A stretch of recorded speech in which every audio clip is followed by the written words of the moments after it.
Բարի լույս սիրելի քաղաքացիներ, սիրելի ժողովուրդ, հույս ունեմ բոլորդ արթնացել եք արդեն եւ այսօր ուզում եմ ձեզ ներկայացնել քաղաքացիական պայմանագիր կուսակցության նախընտրական ծրագիրը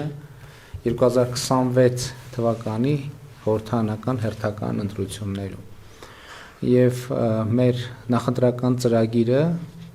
սկսվում է իմ ուղերձով ուղերձը իր հերթին սկսվում է մեջբերումով 2021-26 թվականներին կառավարության գործունեության ծրագրից, որը ընդունվել է 2021 թվականի օգոստոսին ազգային ժողովում։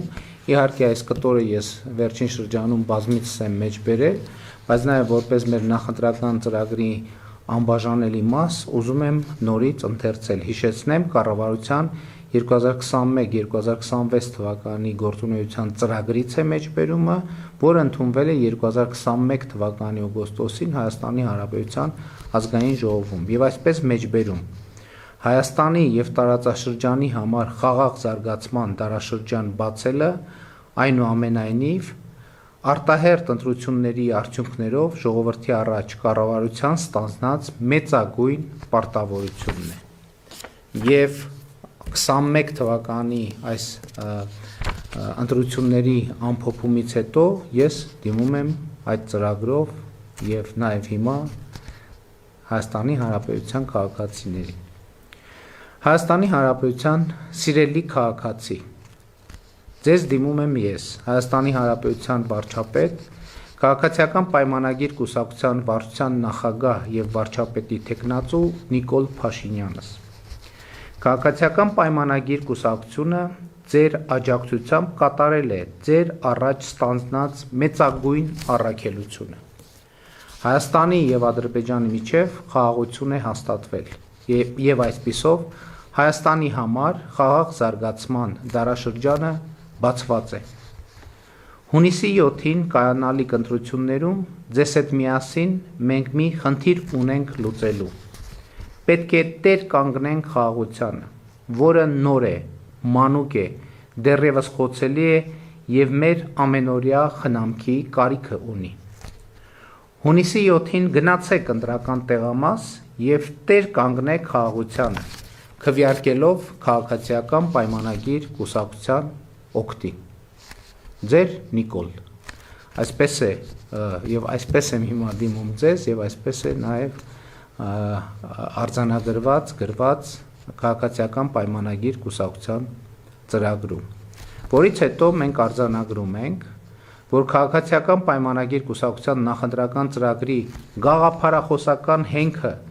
իրական Հայաստանի գաղափարախոսությունն է եւ Հայաստանի տնտեսական եւ ինստիտուցիոնալ վերափոխման դոկտրինը,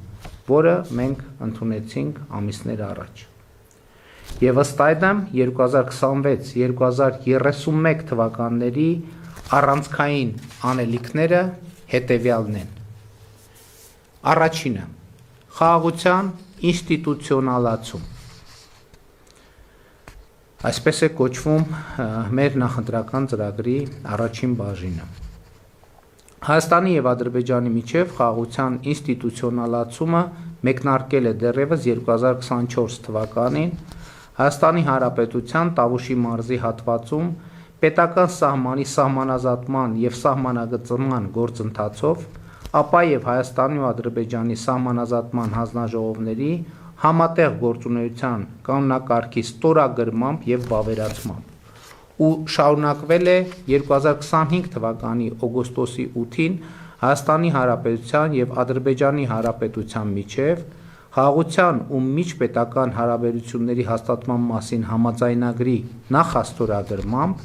եւ Վաշինգտոնի հռչակագրով խաղաղության ու տրանսպորտային ենթակառուցվածքների ապաշրջափակման սկզբունքների հաստատմամբ։ Այսինքն մենք արձանագրում ենք, որ իրականում խաղաղության ինստիտուցիոնալացումը սկսված է, ելի ուզում եմ հիշեցնել, որ այն ունի նաեւ դե յուրե պարտադիր իրավական հիմք, խոսքը Հայաստանի եւ Ադրբեջանի սահմանազատման պետական հանձնաժողովների համատեղ գործունեության կանոնակարգի մասին է, որը երկու երկրների փոխվարչապետերի կողմից ստորագրվել է, ապա երկու երկրներում անցել է վավերացման ընթացակարգ, դառնալով երկու երկրների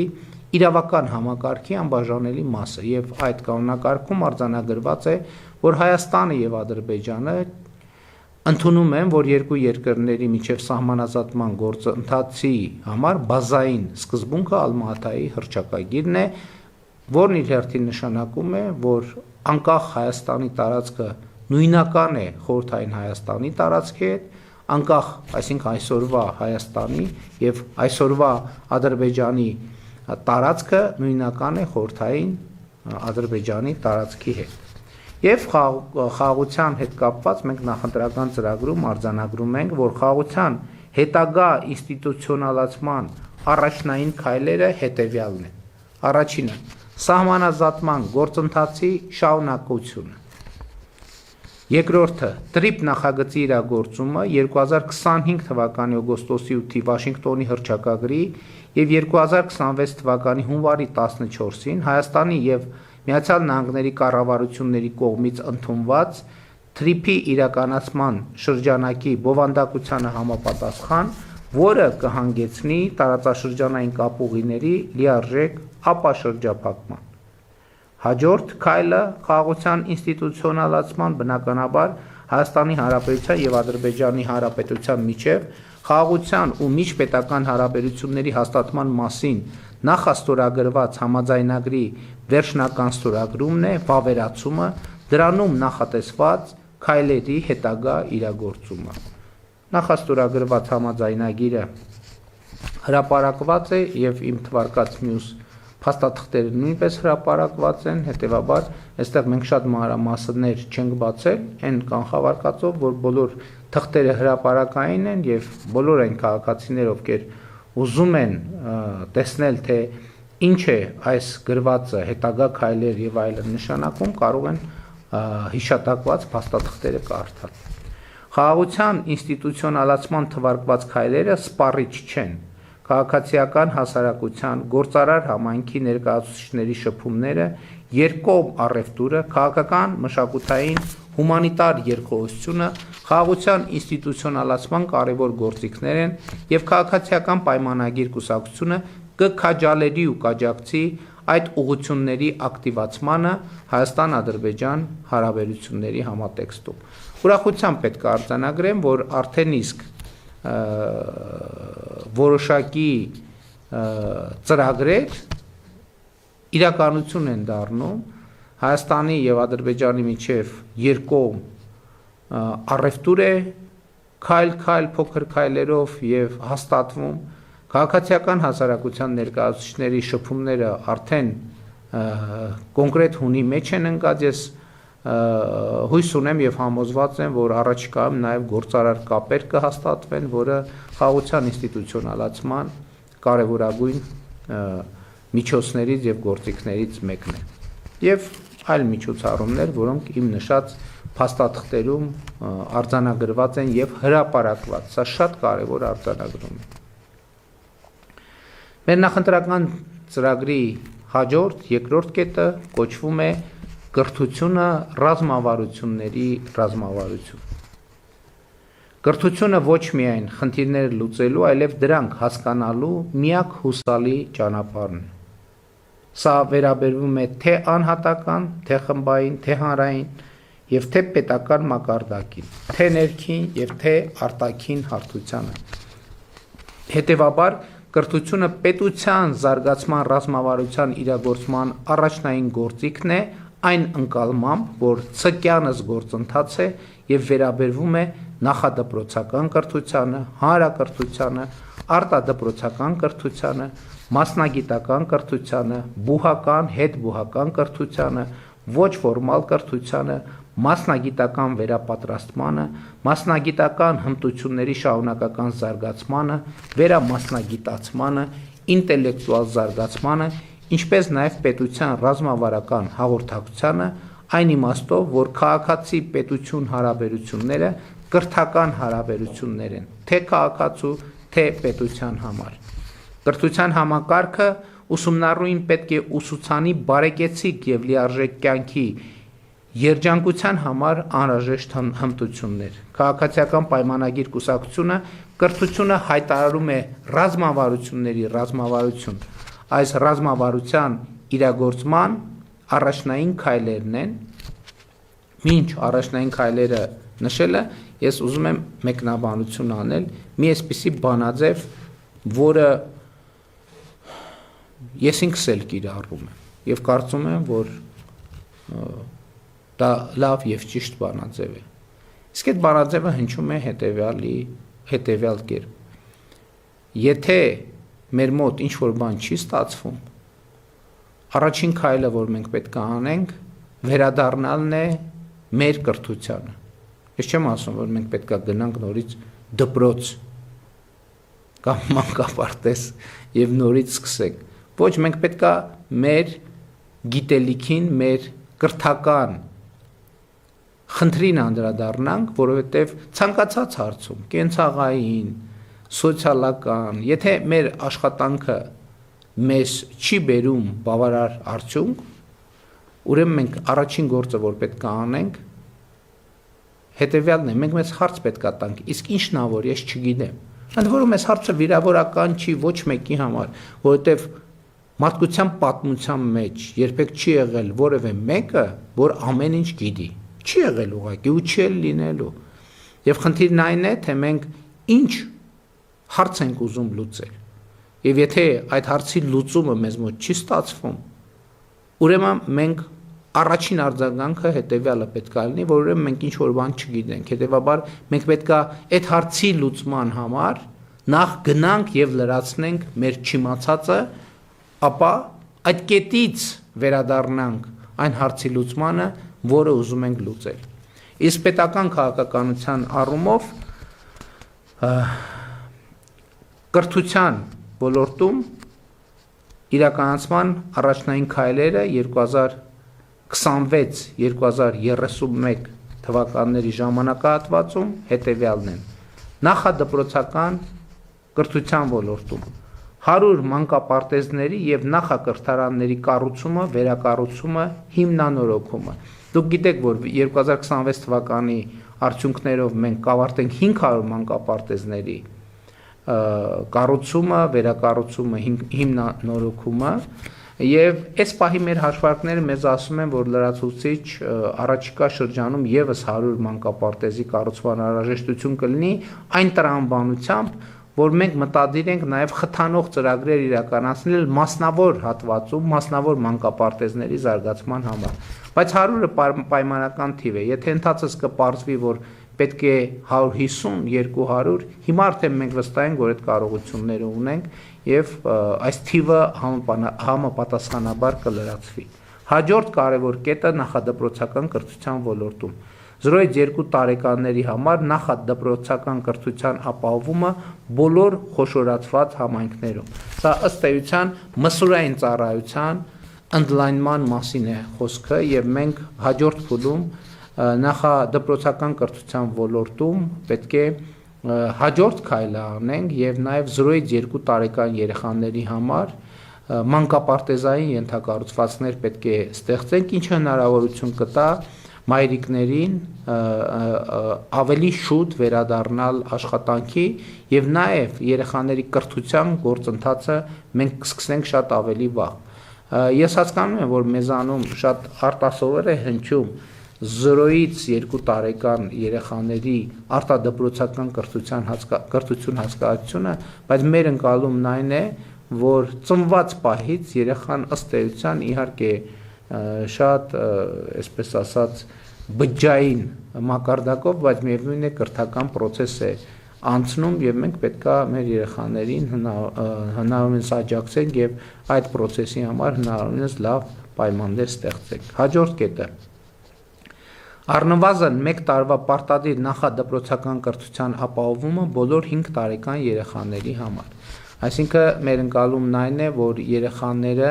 բուն դպրոց հաճախելուց առաջ պետք է ավելի ինտենսիվ ծրագրով նախապատրաստվեն դպրոցական կրթությանը։ Հաջորդ կետը նախադպրոցական կրթության չափորոշիչի պարբերական թարմացման ինստիտուցիոնալ մեխանիզմի եւ կրթության որակի վերահսկողության արտաքին գնահատման համակարգի ներդրումը։ Սա էլ շատ կարևոր կետ է, որովհետեւ ընդհանրապես կրթական ծրագրերը պետք է թարմացվեն առաջինը, որովհետեւ ժամանակը փոխվում է, ժամանակի հետ գիտելիքը եւ գիտելիքի պահանջարկն է ձևափոխվում, իհարկե հենված լինելով մեծ մասամբ նույն հիմքի վրա, եւ մենք պետք է համոզված լինենք, որ մեր երեխաներին հաղորդում ենք մրցունակ գիտելիք եւ այդ մրցունակությունը ապահովելու համար մենք պետք է պարբերաբար մեր չափորոշիչները թարմացնենք, բայց կա նաեւ ուրիշ խնդիր։ Տեսեք, շատ կարեւոր է, որ մեր երեխաների հետ աշխատող մասնագետները կլինի դաստիարակ, կլինի ուսուցիչ, մարզիչ եւ այլն։ Այսինքն ուսուցիչ դաստիարակ դա հաստիկ է աշխատանքի տրամաբանությամբ, բայց մյուս կողմից մենք պետք է վստահ լինենք, որ մեր երեխաների հետ աշխատող մասնագետները համապատասխանում են այն նվազագույն որակական չափանիշներին, որը մենք որպես պետություն սահմանում ենք, որովհետեւ հաստիկը ուրիշ բան է, կոչումը ուրիշ բան, մասնագիտական պրոֆեսիոնալիզմը ուրիշ բան, եւ մենք պետք է ամեն ինչ անենք, որ հաստիկի, կոչման եւ պրոֆեսիոնալիզմի միջև լինի համապատասխանության մի նվազագույն չափաբաժին, որը անձեռնմխելի է։ Եվ սա վերաբերվում է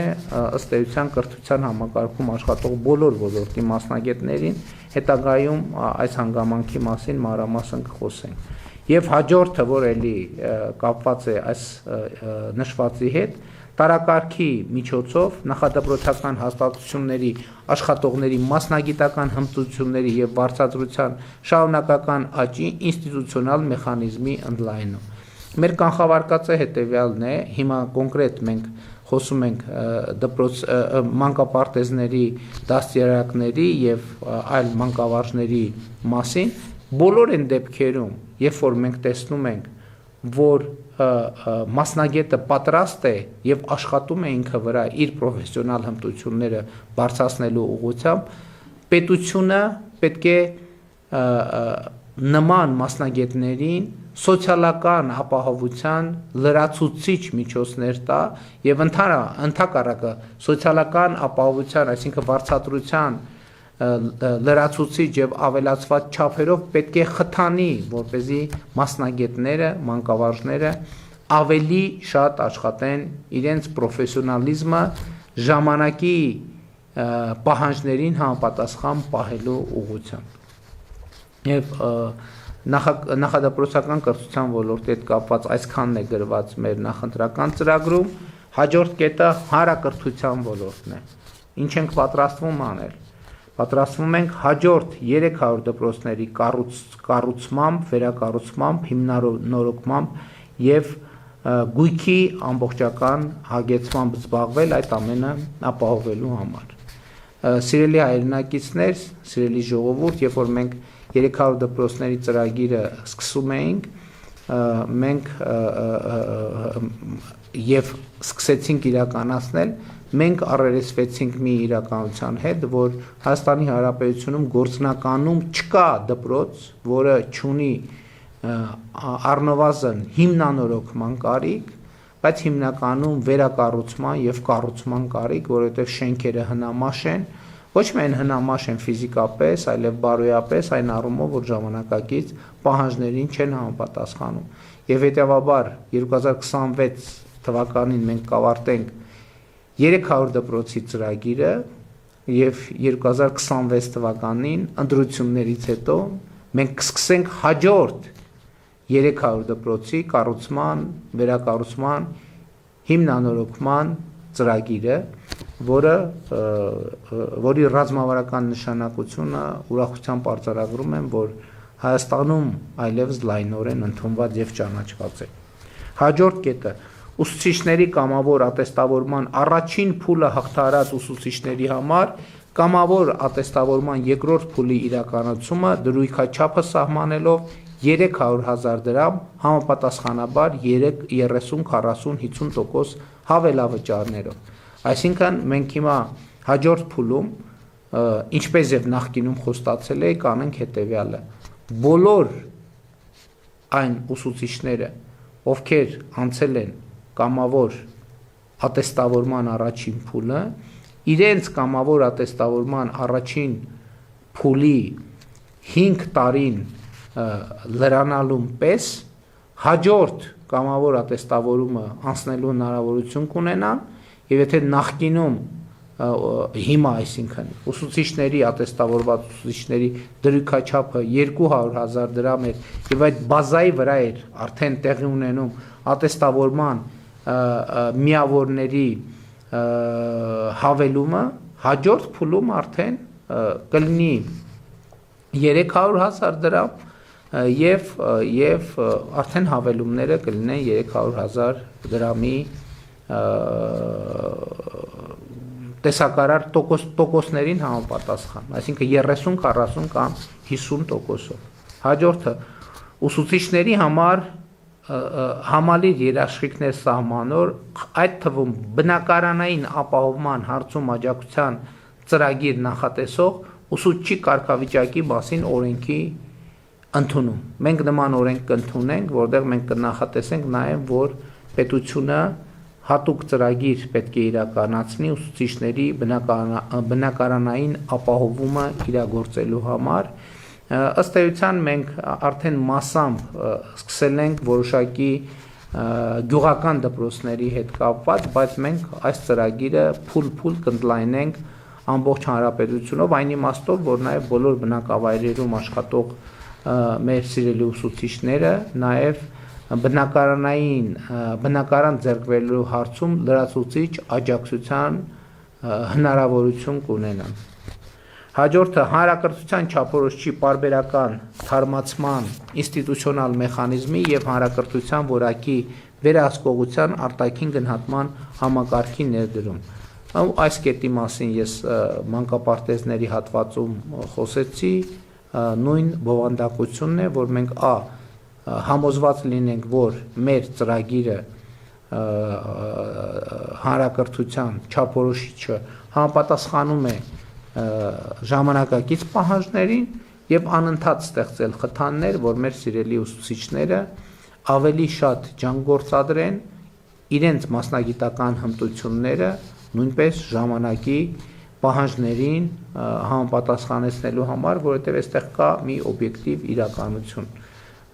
Գիտելիքը հանրակրթության մրցունակության համար անհրաժեշտ գիտելիքները, հմտությունները ժամանակի ընթացքում փոխվում են, զարգանում են եւ պետք է միշտ համոզված լինել, որ մենք բոլորս ներառյալ մեր սիրելի ուսուցիչները համապատասխանում են այդ նոր պահանջներին եւ ստանդարտներին։ Հաջորդը արտադպրոցական կրթության ոլորտում մշակութային եւ մարզական կրթության համակարգի հետագա զարգացումը առնվազն 100 արվեստների ներառյալ երաժշտական, գեղարվեստի, արվեստի, մանկապատանեկան ստեղծագործության կենտրոնների, դպրոցների, այսինքն արվեստի երաժշտական դպրոցների, մարզադպրոցների, մարզական կենտրոնների կառուցման, վերակառուցման կամ հիմնանորոգման եւ գույքով հագեցման ծրագիրը։ Հիմա ինչի մասին է այս ծրագիրը։ Իհարկե մենք 300 դպրոցների գործող եւ նոր ծրագրերով ապահովում ենք նաեւ որոշակի մշակութային, մարզական ենթակառուցվածքներ, որոնք հասանելի պետք է լինեն ընդհանրապես համայնքներին, դա միայն դպրոցի համար չէ, բայց մյուս կողմից մենք ուսումնասիրում ենք եւ կրթական ենթակառուցվածքը ընդլայնելու խնդիր ենք տեսնում։ Որն է այդ խնդիրը։ Մեզ պետք են երաժշտական դպրոցներ, մեզ պետք են արվեստի դպրոցներ, մեզ պետք են մարզադպրոցներ եւ մենք այս ուղղությամբ կաշխատենք, ինչ նկատի ունեմ, որովհետեւ մեր հույսը այն է, որ եւ երաժշտական դպրոցների եւ արվեստների դպրոցների եւ մարզադպրոցների պահանջարկը այնքան կմեծանա երեխաների շրջանում, որ դպրոցական ենթակառուցվածքները, որը մենք կառուցում ենք, արդեն բավարար չեն լինի եւ մեզ անհրաժեշտ կլինի լրացուցիչ դպրոցներ, ընդ որում նկատի ունենալով այն երեխաներին, ովքեր այս ուղղություններով ուզում են հետագայում պրոֆեսիոնալ գործունեություն ծավալել։ Պարզա չէ, երեխան, ասենք, դպրոցում զբաղվում է ծրագրի շրջանակներում ֆիզկուլտուրա բնականաբար կա։ Մենք բոլոր դպրոցները ապահովում ենք սպորտային դահլիճով, բացօթյա խաղահրապարակներով, մարզական ենթակառուցվածքներով եւ գույքով։ Բայց մեր մտածածը այն է, որ դպրոցում պետք է Երևան այն երեխաները, ովքեր օրինակ սպորտի հետ կապված արտառոց տաղանդ են ցուցաբերում եւ նրանց այդ տաղանդը պետքա զարգանա մարզադպրոցներում, որտեղ ավելի պրոֆեսիոնալ պարապմունքներ իրենք իրականացնեն։ Նույնը վերաբերվում է արվեստին, նույնը վերաբերվում է երաժշտական դպրոցներին։ Մի այսպիսի հանգամանք կա, այստեղ գրված է ուրեմն մարզական կենտրոնների մասին, այստեղ մենք արդեն սկսել ենք մասնավորի հետ համագործակցություն ենք իրականացնում եւ մասնավորի հետ կառավարությունը կսկսի հիմնադրել խոշորացված համայնքներում մարզական կենտրոններ, ֆիթնես կենտրոններ կամ ջիմեր, ինչպես ընդունված է ասել, երկու նպատակադրմամբ։ Առաջինը, որ այն հասանելի լինի վճարովի սկզբունքներով մեծահասակներին, որովհետև նաև մեծահասակները, չափահասները իրենց առողջությամբ զբաղվելու եւ ժամանցի լրացուցիչ տեղ ունենալու հնարավորություն ունենան, բայց նաև մենք կֆինանսավորենք երեխաների այցելությունները նման կենտրոններ, որպեսզի նաև մասնավոր հատվածում լինեն մասնավոր պետական, որովհետև շենքերը ըստ էության կառուցվելու է հիմնականում պետության ֆինանսավորման, բայց արդեն ընթացիկ կառավարումը պետք է իրականացնի մասնավորը մեծահասակներին ծառայություն առաջարկելու եւ նաեւ երեխաներին, դպրոցականներին սպորտային խմբակներ այցելելու լրացուցիչ հնարավորություն տալու համար, որը արդեն կֆինանսավորի կառավարությունը, այդ փորձը մենք արդեն ունենք եւ կարծում ենք հաջող է ստացվում, այսինքն մեր նպատակադրումն է բոլոր խոշորացված համայնքներում ունենալ ֆիթնես կենտրոններ, ջիմեր, որտեղ այցելության հնարավորություն կունենան վճարովի հիմունքներով մեծահասակները եւ դպրոցականները որոշակի պայմաններում նաեւ կառավարությամբ ֆինանսավորմամբ կամ համաֆինանսավորմամբ։ Հաջորդ կետը համայնքային եւ պետական արտադպրոցական հաստատություններում եւ կենտրոններում մանկավարժների եւ մարզիչների կամավոր ատեստավորման ծրագրի հետագա զարգացումը։ Մեր նպատակներից հաջորդը մենք ուզում ենք նաեւ արտադպրոցական հիմնարկներում մանկավարժների կամավոր ատեստավորման ծրագիր իրականացնել, որտեղ նրանց աշխատավարձը կբարձրանա եւ նաեւ մենք բոլորս կհամոզվենք, որ նրանք բավարար խթաններ ունեն իրենց մասնագիտական կարողությունները զարգացնելու տեսակետից։ Հաջորդ քայլը երեխաների ստեղծագործականության խթանման հարթակների ձևավորումը, այդ թվում արվեստների միջազգային ճամբարների, հեղինակային կատարումների, մրցույթների եւ այլ միջավայրերի շարունակական զարգացման միջոցով։ Իհարկե, մենք արդեն այդպիսի փոքր փորձեր անում ենք, մասնավորապես սպորտային միջոցառման ժամանակ, վարչապետի գավաթի տարբեր միջոցառումների ժամանակ մենք տարբեր մշակութային հատվածներ ենք ունենում եւ տարբեր մարզերից, բոլոր մարզերից երեխաներ են հրավիրում, որտեղ ելույթ են ունենում, իրենց տաղանդը ցույց տալու եւ զարգացնելու հնարավորություն են ունենում, բայց այս process-ը արդեն ավելի կենտրոն իմիջայլոց այո նաեւ մենք ջերմուկում իրականացնում ենք հեղինակային երգի փառատոնը երեխաների, դպրոցականների եւ երիտասարդների շրջանում եւ այդ փորձը մեզ դուր է գալիս, մենք ուզում ենք դա զարգացնել, որպեսզի ստեղծագործականությունը մեզանում ավելի զարգանա երեխաների եւ երիտասարդների շրջանում։ Հաջորդ կետը վերաբերվում է մասնագիտական կրթության և ուսուցման ոլորտին, որտեղ ծրագրերը հետևյալն են. առնվազն 30 ՄԿՈ հաստատությունների, խոսքը քոլեջների մասին է, վերակառուցումը, կառուցումը, հիմնանորոգումը և հագեցումը անհրաժեշտ գույքով և սարքավորումներով։ Այսինքն մենք հիմա նաև պետք է քոլեջների համար այսպիսի ծրագիր անենք, ինչպես դպրոցների համար ենք անում, և իմիջիայլոց մենք նպատակադրված ենք, որպեսզի մարզերում, բոլոր մարզերում լինեն պատշաճ մակարդակի քոլեջներ, որտեղ մարզի կարիքներին համապատասխան մասնագիտական կրթություն կապահովվի։ Մասնավորի հետ համագործակցության խորացումը քոլեջների համատեղ կառավարման և դուալ ուսուցման համակարգի ամբողջական ներդրման միջոցով աշխատանքի վրա հիմնված ուսումնառությունը դարձնելով սովորելու հիմնական մեթոդ։ Ստեղ գաղափարը հետևյալն է, որպեսզի քոլեջների կառավարմանը մասնակցեն իրական տնտեսության մեջ աշխատող այն ընկերությունները, որոնք կարող են և աշխատատեղեր են առաջարկելու քոլեջների շրջանավարտներին։ Մենք առաջարկում ենք, որ նրանք գան և մասնակցեն քոլեջների կառավարմանը,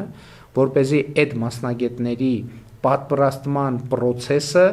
դարձնեն իրական կյանքին, իրական տնտեսությունների և իրական ընկերությունների կարիքներին առավել համապատասխան, որպեսզի մեզանում առկա են տարօրինակ իրականությունը մենք շտկենք, երբ որ շրջանավարտը ավարտում է, բայց աշխատանքի անցնելու համար պիտի մի հատ էլ ընկերությունում վերապատրաստվի։ Շատ հաճախ է այսպիսի բան պատահում, ինչը հիմք է տալիս և ակնհայտ է դարձնում, որ մեր կրթությունը տեսության մեջ այո, բայց գործնական գիտելիքներ տալու հարցում երբեմն ամբողջական չէ, այդ թվում են պատճառով, որ տնտեսությունը փոխվում է և կրթությունը չի հասցնում փոփոխվող տնտեսության հետևից։ Նաև սա է պատճառը, որ մենք ասում ենք, որ չափորոշիչները անդադ պետք է թարմացվեն։ Հաջորդ կետը քոլեջների, դասախոսների և վարպետների վարձատրությունն առնվազն կրկնապատկող ատեստավորման համակարգի զարգացումը և ամբողջական ներդրումը մասնագիտական կրթության և ուսուցման բոլոր ոլորտներում, այսինքն այստեղ էլ մենք աշխատավարձերի կրկնապատկման մեխանիզմը ուզում ենք զարգացնել, ուզում եմ հիշեցնել, որ մինչ այս էլ քոլեջներում գործում էր կամավոր ատեստավորման համակարգը և որոշակի չափանիշներով և տրամաբանությամբ, և մենք որոշակի արդյունքներ արդեն ունենք։ Բոլոր քոլեջների միջազգային չափորոշիչներին համապատասխան հավաստագրումը, սա էլ է կրթության մրցունակության մասին, որպեսզի մենք համոզվենք, որ մեր քոլեջներում տալիս են կրթություն, որը համապատասխանում է այսօր հաստատված միջազգային ստանդարտին։ Տնտեսության կարիքներին, այդ թվում յուրաքանչյուր մարզում համապատասխան կարիքներին համահունչ նոր մասնագիտությունների շարունակական ներդրումը և զարգացումը։ Այսինքն ես արդեն խոսեցի, որ մենք ուզում ենք քոլեջները մաքսիմալ համապատասխանեցնել, մոտեցնել մարզի կարիքներին։ Հիմա ինչ նկատի ունենք։ Օրինակ, ենթադրենք մի մարզում ակտիվ զարգանում են ինտենսիվ ջերմոցային տնտեսությունները։ Հիմա մենք այդ մարզի քոլեջներում կամ քոլեջում պիտի զարգացնենք այն մասնագիտությունները, որոնք կապված են այդ պրոցեսի հետ։ Մոնտաժող համակարգերի, գյուղատնտեսական մասնագիտություններ և այլն և այդպես շարունակ, կարող են տեխնիկական այլ մասնագիտություններ լինել, ռոդող և այլն և այդպես շարունակ, տեխնիկական համակարգերի սպասարկող, որովհետև այդ ջերմոցներում ահռելի տեխնիկական համակարգեր են գործում, կաթսայատներ, կաթիլային ոռոգման համակարգեր, ինտենսիվ գյուղատնտեսության հետ կապված այլ մեխանիզմներ և մենք կոնկրետ տնտեսության կարիքներից ելնելով մտադիր ենք հենց մարզի համար նախատեսված ֆակուլտետներ բացել և սա է միջոցներից մեկը, որ հնարավորություն կտա, որ երիտասարդությունը աշխատանք ստանա իր ծննդավայրում և ստիպված չլինի մարզից տեղափոխվել Երևան և այդպես շարունակ։ Հաջորդ կետը վերաբերվում է բարձրագույն եւ հետբուհական կրթությանը եւ այս ոլորտներում մեր անելիքները հետեւյալն են. ակադեմիական քաղաքի ստեղծման առաջին փուլի իրագործումը եւ առաջին փուլում ակադեմիական քաղաքում կստեղծվի տեխնոլոգիական կլաստերը լիարժեք գործունեության համար անհրաժեշտ ենթակառուցվածքներով ներառյալ 3600 ուսանողի համար նախատեսված կացարանային ենթակառուցվածքները։ Դուք գիտեք, որ շատ ուսանողներ մարզերից եկած մեծ դժվարություններ են ունենում Երևանում բնակարաններ վարձակալելու ճանապարհին, եւ մենք հիմա առաջին փուլում ակադեմիական քաղաքում կստեղծենք տեխնոլոգիական կլաստերը, որը իդեպ ներառում է նաեւ գյուղատնտեսությունը, ներառում է ժամանակակից տեխնոլոգիաները, մենք կունենանք տեխնոլոգիական համալսարանը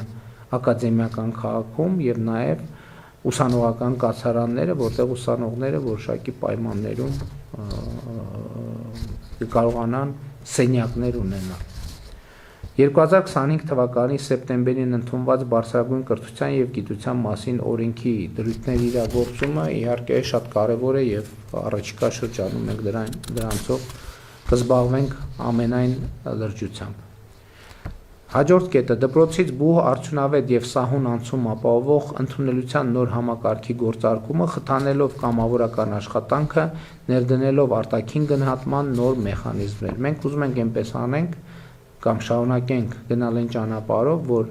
դպրոցական կրթություն ստանալը պատշաճ արդեն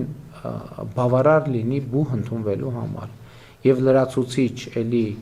վերապատրաստումների, պարապմունքների կարիք դպրոցականը չունենա եւ այդ ժամանակ օրինակ օգտագործի կամավորական աշխատանք իրականացնելու համար, որը եւ հանրությանը կբերի օգուտներ ամբողջ աշխարհում ընդունված մեխանիզմ է սա եւ նաեւ մեր դպրոցականներին կօգնի դպրոցական, այսինքն մանկական կյանքից դեպի հասուն կյանք անցնելու այդ ճանապարհը ավելի հեշտ անցնել,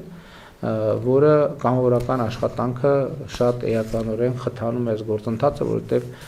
երեխաները արդեն հայտնվում են իրական վիճակներում, իրական աշխատանքային մոտ պատասխանատվություններ ստանձնելով, որը իհարկե պիտի համապատասխանի երեխայի տարիքի հետ կապված բոլոր պահանջներին եւ հիմնական իմաստը կամավորությունը, կամավոր օգնելը դարձնել կրթության անբաժանելի հատված։ Հաջորդ կետը հանրային բուհերի ֆինանսավորման եւ ուսանողական կրթաթոշակների նոր մեխանիզմների գործարկումը, որի արդյունքում բավարար առաջադիմություն ունեցող որևէ ուսանող դուրս չի մնա կրթությունից։ Մենք ինչ ենք ասում։ Ասում ենք որևէ ուսանող, որը բավարար, առնվազն բավարար առաջադիմություն ունի, ինքը չպետք է նրա համար, որ ուսման վարձը չի կարողանում վճարել, դուրս մնա բուհից։ Մենք պետք է սա բացառենք։ Մենք այսօր էլ ասում ենք, որևէ ուսանող չպետք է դուրս մնա բուհական կրթությունից միայն այն պատճառով, որ ուսման վարձը չի կարողանում վճարել։ Բայց մենք չենք ասում, որևէ ուսանող դուրս չպետք է մնա բուհից, որովհետև եթե բուհը ցավոք այդպեսի դեպքեր են լինում, սովորելը առաջնահերթություն չէ կամ ինչ որ օբյեկտիվ կամ պատճառով տվյալ ուսանողը բուհում սովորելու չափանիշներին չի անպատասխանում, իհարկե դրա համար է նաև որ քոլեջների համակարգը ներդրվում է, որպեսզի նաև նրանք, ովքեր բուհում սովորելու կամ ցանկություն կամ չունեն կամ ինչ որ այլ օբյեկտիվ պատճառներով չեն կարողանում դա անել, կարողանան նաև քոլեջներում սովորել, բայց բավարար առաջադիմություն ունեցող, բավարար եւ բարձր բնականաբար առաջադիմություն ունեցող որևէ ուսանող չպետք է դուրս մնա բուհից։ Սա է մեր հիմնական խնդիրը, որը մենք պետք է լուծենք։ Եվ այսօր էլ ոչ ինստիտուցիոնալ ձևերով մաքսիմալ լուծում ենք, բայց հիմա մենք ուզում ենք դա դարձնել ըստ էության օրենքով եւ ինստիտուցիոնալ ձևով գործող համակարգ։ Հաջորդ խնդիրը բարձրագույն կրթության միջազգայնացման խթանումն է, օտարերկրյա ուսանողների թիվը հասցնելով առնվազն 15,000-ի եւ ապահովելով հայաստանյան բուհերի շարունակական առաջխաղացումը միջազգային վարկանիշային համակարգերում։ Մեզ անհրաժեշտ է միջազգային օտարերկրյա ուսանողների թիվը մեր երկրում ավելացնել։ Եվ սա, եթե անկեղծ ասեմ, ոչ թե օտարերկրյա ուսանողների, այլ մեր ուսանողների համար ենք անում, որտեղ եթե օտարերկրյա ուսանողների համար մեր բուհերը գրավիչ են, գալիս են այստեղ սովորելու եւ նաեւ վարկանիշերի աճ են ունենում մեր բուհերը, դա նշանակում է, որ մենք մեր ուսանողներին առաջարկում ենք պատշաճ կրթություն եւ միջազգայնացումը բուհերի շատ կարևոր գործիք է մեր ուսանողներին, հայաստանյան ուսանողներին, որտեղ օտարերկրացիներն էլ որ գան մեզ մոտ ուսանելու, էլի մեր ուսանողներն են դառնալու, եւ դա շատ կարևոր գործիք է համոզվելու համար, որ հայաստանյան բուհերում մենք հայաստանցի ուսանողներին ապահովում ենք պատշաճ եւ մրցունակ բարձրագույն կրթությամբ։ Հաջորդ կետը, որ մենք ներառել ենք կրթությունը ռազմավարությունների ռազմավարություն բաժնում, հետևյալն է. պետություն, պաշտոնյա, քաղաքացի հարաբերությունների շրջապտույտ, այսպես ենք վերնագրել, եւ ես պարզապես կկարդամ այս կետը հատվածը ձեզ համար։ Ինչ է պետությունը, որն է նրա առանձնահատկությունն ու նշանակությունը։ Ինչ է նշանակում լինել պաշտոնյա, պետական կամ համայնքային ծառայող եւ կամ լինել քաղաքացի, ինչպիսին են նրանց հարաբերությունները եւ ինչպիսին պետք է լինեն, ինչ առանձնահատկություններ եւ ինչպիսի ռիսկեր ունեն այդ հարաբերությունները։ Սա առանձնահատուկ կրթական թեմա է, որը կենսական նշանակություն ունի պետության զարգացման եւ հարատեվության համար եւ այս ուղղությունը պետք է ներկա լինի կրթության բոլոր մակարդակներում, հանրային կյանքի բոլոր ոլորտներում։ Քաղաքացին պետք է սիրի իր պետությունը, ինչպես ինքը իրեն։ Պետությունը պետք է սիրի իր քաղաքացուն եւ սիրելի լինի նրա համար։ Սա է պետական պաշտոնյայի գործունեության խորքային նպատակը։ Քաղաքացիական պայմանագիր կուսակցությունը, նրա ձևավորած կառավարությունը եւ խորհրդարանական մեծամասնությունը կքաջալերեն եւ կխթանեն, որ Հայաստանի Հանրապետությունում կրթվելը շարունակի հաստատվել որպես կենսակերպ ու մտածելակերպ։ Մենք կխթանենք բոլոր օղակների կրթական լիցենզավորված եւ երաշխավորված ծրագրերը թե մասնավոր, թե պետական հատվածներում։ Կրթության բոլոր օղակներում կներդրվեն մասնավոր հատվածի ներգրավման նոր մոդելներ, կընդունվեն եւ կիրականացվեն ընթերցանությունը խթանող ծրագրեր, կընդգծվի մշակույթի եւ կրթության կապը որպես փոխ լրացնող գործոններ։ Հիմա այս հատվածում ընդամենը մի մեկնաբանություն ունեմ, որ ինձ մենք պետք է ընդունենք, որ դարերով պետություն չունենալու բերումով եւ նաեւ պետություն հասկացության զարգացման բերումով մենք պետք է մեր կրթական տեսադաշտից բաց չթողնենք հետեւյալ հարցը. ինչ է պետությունը, ինչի համար է պետությունը, ինչ է պետական պաշտոնյա, ինչ է նշանակում լինել քաղաքացի եւ ինչպիսին են քաղաքացի պետություն հարաբերությունները, քաղաքացի հարաբերությունները եւ ամենակարևորը մենք չպետք է մոռանանք մի բանի մասին, որ պետությունը պետք է սիրելի լինի իր քաղաքացուն եւ սրա համար պետությունը պետք է սիրի իր քաղաքացուն։ Դա էլ պետք է ճշգրտենք եւ հաջորդիվ դրան էլ անուղղակի անդրադարձ կա, իսկ ինչ է նշանակում պետության դիտանկյունից սիրել քաղաքացուն։ Ինչ է նշանակում քաղաքացու դիտանկյունից սիրել պետությունը եւ ինչպես պետք է գործի պետական պաշտոնյան, որ ապահովի սերը պետության եւ քաղաքացու միջև եւ ինչպես պետք է ապահովել այդ սիրո փոխադարձությունը եւ սա մեր գնահատմամբ կրթական խնդիր է եւ մենք այդ խնդիրը պետք է լուծենք այդ թվում կրթական համակարգով սկսած նախադպրոցական կրթությունից եւ ավարտած ցկյանս կրթությամբ, որովհետեւ սա վերաբերվում է նաեւ չափահասներին, մեծահասակներին, բուհերը ավարտածներին, մեզ բոլորիս։ Եվ սա խնդիր է, որի շուրջ մենք պետք է սովորենք եւ սովորենք։ Հաջորդ բաժինը մեր նախընտրական ծրագրի հավասարակշռված եւ հավասարակշռման արտաքին քաղաքականությունն է։ Եվ հավասարակշռված ու հավասարակշռման արտաքին քաղաքականությունը ցույց տվեց իր արդյունավետությունը, թույլ տալով կայունացնել Հայաստանի Հանրապետության արտաքին քաղաքական միջավայրը։ Հավասարակշռված եւ հավասարակշռման արտաքին քաղաքականությունը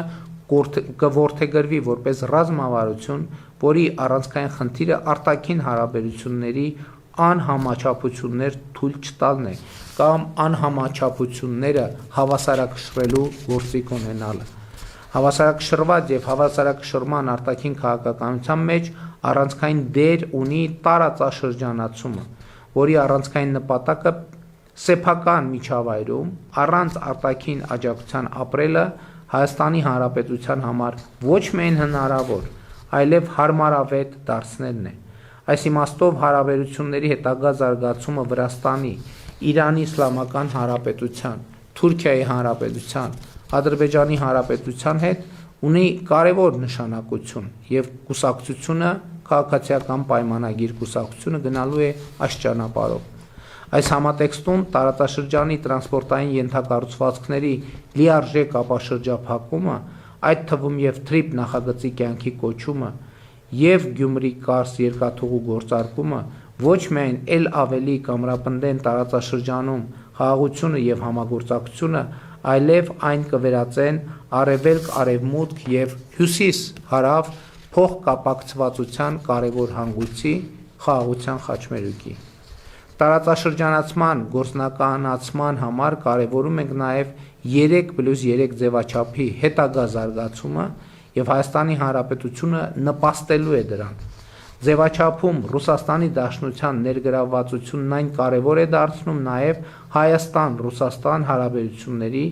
կառուցողական տրանսֆորմացիայի համար։ Հայաստանի Հանրապետությունը որդեգրել է նաև տարածաշրջանացում 2 հայեցակարգը նկատի ունենալով Կենտրոնական Ասիայի եւ Մերձավոր Արևելքի երկրները եւ Հնդկաստանը։ Նախորդող շրջանում մյուս երկրների հետ հարաբերությունների զարգացմանը զուգահեռ էական եղավ նաև Սաուդյան Արաբիայի եւ Պակիստանի հետ դիվանագիտական հարաբերությունների հաստատումը։ Այս ուղղությունը նոր ակտիվություն կստանա 2026-2031 թվականների ընթացքում։ Ուզում եմ հիշեցնել, որ մինչև վերջերս Հայաստանի Հանրապետությունը չուներ դիվանագիտական հարաբերություններ Սաուդյան Արաբիայի եւ Պակիստանի հետ եւ մենք հաստատեցինք դիվանագիտական հարաբերություններ եւ ըստ այդմ նախընտրական ծրագրի այս կետը արձանագրում է նախ հավասարակշռված եւ հավասարակշռման արտաքին քաղաքականության արդյունավետություն եւ պետք է արձանագրել, որ խաղաղությունը մեծ հաշվով մեկնարկել է հավասարակշռված եւ հավասարակշռման արտաքին քաղաքականության հայեցակարգը որդեգրելու պահից, երբ որ մենք այլ դիտանկյունից ենք նայել մեզ, մեր տարածաշրջանին եւ աշխարհին եւ այլ դիտանկյունից նայելը բերել է կոնկրետ արդյունքների։ Այստեղ է որ շատ կարեւոր է, ես նախորդ օրը ազգային ժողովում էլ խոսեցի, օրինակ քաղաքական ընդդիմության որոշ ներկայացուցիչներ շատ հաճախ մեզ եւ կոնկրետ ինձ մեղադրում են ադրբեջանամետ եւ թրքամետ լինելու մեջ։ Իսկ ինչա տեղի ունեցել եւ տեղի ունենում իրականում։ Իրականում տեղի ունենում հետեւյալը, որ Ադրբեջանի եւ Թուրքիայի հետ հարաբերություններում մենք միշտ գործել ենք երրորդ երկրների միջոցով։ Այսինքն մեր ասելիքները եւ մեր օրակարգերը 90 եւ ավելի տոկոսով քննարկել ենք երրորդ երկրների միջոցով։ Եվ ինչ ենք արձանագրել։ Մենք արձանագրել ենք մի շատ պարզ բան, որը ունի օբյեկտիվ եւ սուբյեկտիվ հիմքեր։ Երբ որ դու երրորդ անձի միջոցով ես շփվում որևէ մեկի հետ, դու չես կարող երբեք համոզված լինել, որ քո ուղերձները երրորդ անձը հասցեատիրոջը ճիշտ է փոխանցում եւ նրա ուղերձները փոխանցելիս նույնպես ճշգրիտ է գործում, որովհետեւ երրորդ անձը կարող է ունենալ իր պատկերացումները, իր շահերը, իր ընկալումները եւ մենք երբեք չգիտենք, որոնք են երրորդ անձի եւ երրորդ անձանց շահագրգռությունները եւ միջայլոց սա է եղել նաեւ պատճառը, որ երկար տարիներ տասնամյակներով մեր տարածաշրջանում խաղաղություն չի հաստատվել եւ մենք փոխել ենք մեր դիրքորոշումը մենք ասել ենք եթե մենք Թուրքիայի եւ Ադրբեջանի հետ խոսելու բան ունենք իսկ մենք ունենք ակնհայտորեն ինչու չպիտի խոսենք որովհետեւ սա է միակ երաշխիքը որ մենք վստահ կլինենք որ մեր ուղերձը ճիշտ է հասել տեղ եւ վստահ կլինենք որ պատասխանը ճիշտ ենք ճիշտ պատասխան ենք ստանում այսինքն ճշգրիտ լավ վատ է երկրորդ հարցն է բայց որ հաղորդակցության մեջ դեֆորմացիաներ չլինեն ես ձեզ ուզում եմ հավաստիացնել որ դեֆորմացիաները միշտ են լինում երբ որ հաղորդակցությունը երրորդ անձանց միջոցով է ընդ որում երբեմն կամա դիտավորյալ երբեմն էլ ակամա որովհետև կան նյուանսներ նրբություններ այդ թվում տարածաշրջանի վերաբերվող մենթալիտետային ընկալումային որ հերավոր երկրները կարող են այդ նյուանսները չարձանագրել իսկ այս իրավիճակներում երբ որ տասնամյակների եւ երբեմն նույնիսկ դարավոր կոնֆլիկտներ կան ամեն նրբությունը կարող է լինել էական եւ մենք խաղաղության հասել ենք հենց այս հանգամանքը հասկանալով եւ գլխի ընկնելով որ միշտ չի որ երրորդ անձի միջոցով փոխանցված ուղերձը փոխանցվում է այնպես ինչպես ուղերձի հեղինակը դա կուզենար կամ նկատի ունի կամ ձևակերպել է ընդ որում երկու ուղղություններով եւ ահա մեր այս գործելակերպի փոփոխությունն է որ ոմանց հիմք է տալիս կամ իրենք դա օգտագործում են մեզ կամ ինձ մեղադրելու թրքամետության կամ ադրբեջանամետության մեջ իսկ հարցը տևյալն է որովհետեւ նրանք գործելակերպը մեր տասնամյակներով եղել է դա Թուրքիային բան ունենք ասելու իսկ որ դե զանգենք որ մայրաքաղաք զարգենք որ մեր ասելիքը հասնեն Թուրքիային կամ Ադրբեջանին մենք նախընտրել ենք նախընտրում ենք եւ նախընտրելու ենք ուղիղ հաղորդակցությունը իհարկե չբացառելով նաեւ երրորդ երկրների օրակարգեր կան որտեղ երրորդ երկրների ներգրավվածությունը անհրաժեշտ է պարտադիր է որովհետև դա արդեն ընդհանուր օրակարգ է բայց երկկողմ հարաբերություններում մենք պետք է հաղորդակցությունը պահենք ակտիվ եւ այս ընկալման շնորհիվ է նաեւ որ մենք այսօր ունենք խաղաղություն մենք նախորդող շրջանում նաեւ հետեւյալ արդյունքն ենք արձանագրել արտաքին քաղաքականության ոլորտում ռազմավարական գործընկերության կամ երկխոսություն կամ օրակարգ է հաստատվել Ամերիկայի Միացյալ Նահանգների, Վրաստանի, Նիդերլանդների, Չինաստանի, Մեծ Բրիտանիայի, Ղազախստանի, Եվրամիության, Գերմանիայի եւ Լյուքսեմբուրգի հետ։ Առաջիկայում մենք նաեւ հույս ունեմ Ֆրանսիայի հետ այդպիսի փաստաթուղթ կստորագրենք։ Միևնույն ժամանակ Ռուսաստանի Դաշնության հետ հարաբերությունները գտնվում են կառուցողական տրանսֆորմացիայի փուլում։ Հայաստանը զարգացնելու է փոխշահավետ կառուցողական հարաբերություններ Ռուսաստանի Դաշնության հետ։ Ես էլի ասում եմ, Ռուսաստանի Դաշնության հետ մեր հարաբերությունները դժվար է գերագնահատել այդ հարաբերությունների նշանակությունը։ Եվ ուզում եմ նաև բարձրաբանել, ինչ նկատի ունեմ կառուցողական տրանսֆորմացիա ասելով։ Ըստ էության Ռուսաստանի հետ մեր հարաբերությունները ամբողջությամբ կառուցվել են Ղարաբաղյան շարժման պայմաններում։ Հիմա երբ Ղարաբաղյան շարժումը չենք շարունակում, հիմա երբ խաղաղություն է հաստատված, երբ կոնֆլիկտը կարգավորված է, բնականաբար հարաբերությունները պետք է հարմարեցվեն, զարգանան այդ նոր տրամաբանությամբ։ Ուրիշ պարզ բան ասեմ, նախկինում կոնֆլիկտի պայմաններում մենք Ռուսաստանի հետ երկաթուղային հաղորդակցություն երբեք չենք ունեցել։ Հիմա ունենք երկաթուղային հաղորդակցություն։ Դա ազդեցություն ունենալու է մեր հարաբերությունների վրա, միանշանակ։ Այդ ազդեցությունը լինելու է կառուցողական, միանշանակ։ Եվ հենց այս տրամաբանությամբ մենք շարունակելու մեր ճանապարհը եւ Ռուսաստանի հետ մեր հարաբերություններում պրոբլեմներ ստեղծելու բոլոր փորձերը, ընդ որում հայաստանյան շատ ուժեր ուզում են հրահրել եւ սադրել ճգնաժամեր մեր հարաբերություններում, մենք նման բան թույլ չենք տալու եւ մեր բոլոր ջանքերը դնելու ենք Ռուսաստանի հետ մեր կառուցողական հարաբերությունների հետագա զարգացման վրա։ Նրբությունն այն է, որ դա պետք է տեղի ունենա հավասարակշռված եւ հավասարակշռման արտաքին քաղաքականության բանաձևերի շրջանակում։ Այստեղ մի կարևոր նրբություն կա, որ մենք պետք է անցնենք։ Հավասարակշռված եւ հավասարակշռման արտաքին քաղաքականությունը պատկերացնելու համար պետք է պատկերացնել, եկեք պատկերացնենք այն բաներ կան, չէ՞,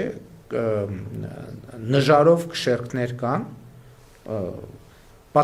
որ ունենում են երկու նժար։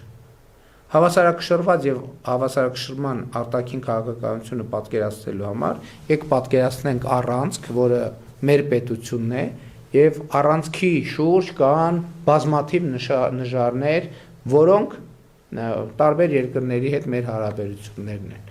Եվ այդ նժարները այսպես այդ առանցքի վրա են։ Եթե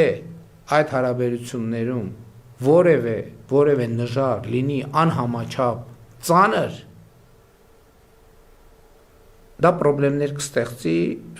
երկրի համար, Հայաստանի Հանրապետության համար։ Հավասարակշռված եւ հավասարակշռման արտաքին քաղաքականության նպատակն է, որ այդ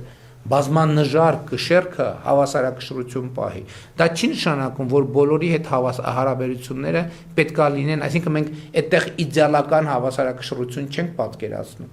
Եվ ընդհակառակ այլ բան ենք պատկերացնում, երբ որ մենք տեսնում ենք, որ մի ուղղությամբ հարաբերությունները անհամաչափ մեծ կշիռ են ստանում, մենք այլ հարաբերություն զարգացնելու միջոցով հավասարակշռությունը վերականգնում ենք ոչ իդեալական։ Նկատի ունեմ բոլոր երկրների հետ հարաբերությունները նույն մակարդակի վրա պետքա չլինեն, բայց պետք է այդ հարաբերությունները հավասարակշռվեն այնպես, որ ընդհանուր առմամբ կշռակարը կշերքը եւ նժարները լինեն հավասարակշռության վիճակում եւ շուրջ չգան, պատկերավոր ասած, երկրի գլխին, եթե այսպես շատ խոսակցական ասենք։ Սա է հավասարակշռված եւ հավասարակշռման արտաքին քաղաքականությունը։ Կարճ ասած, եթե շատ ուղիղ ասեմ, մենք չպետք է ունենանք այնպիսի հարաբերություններ,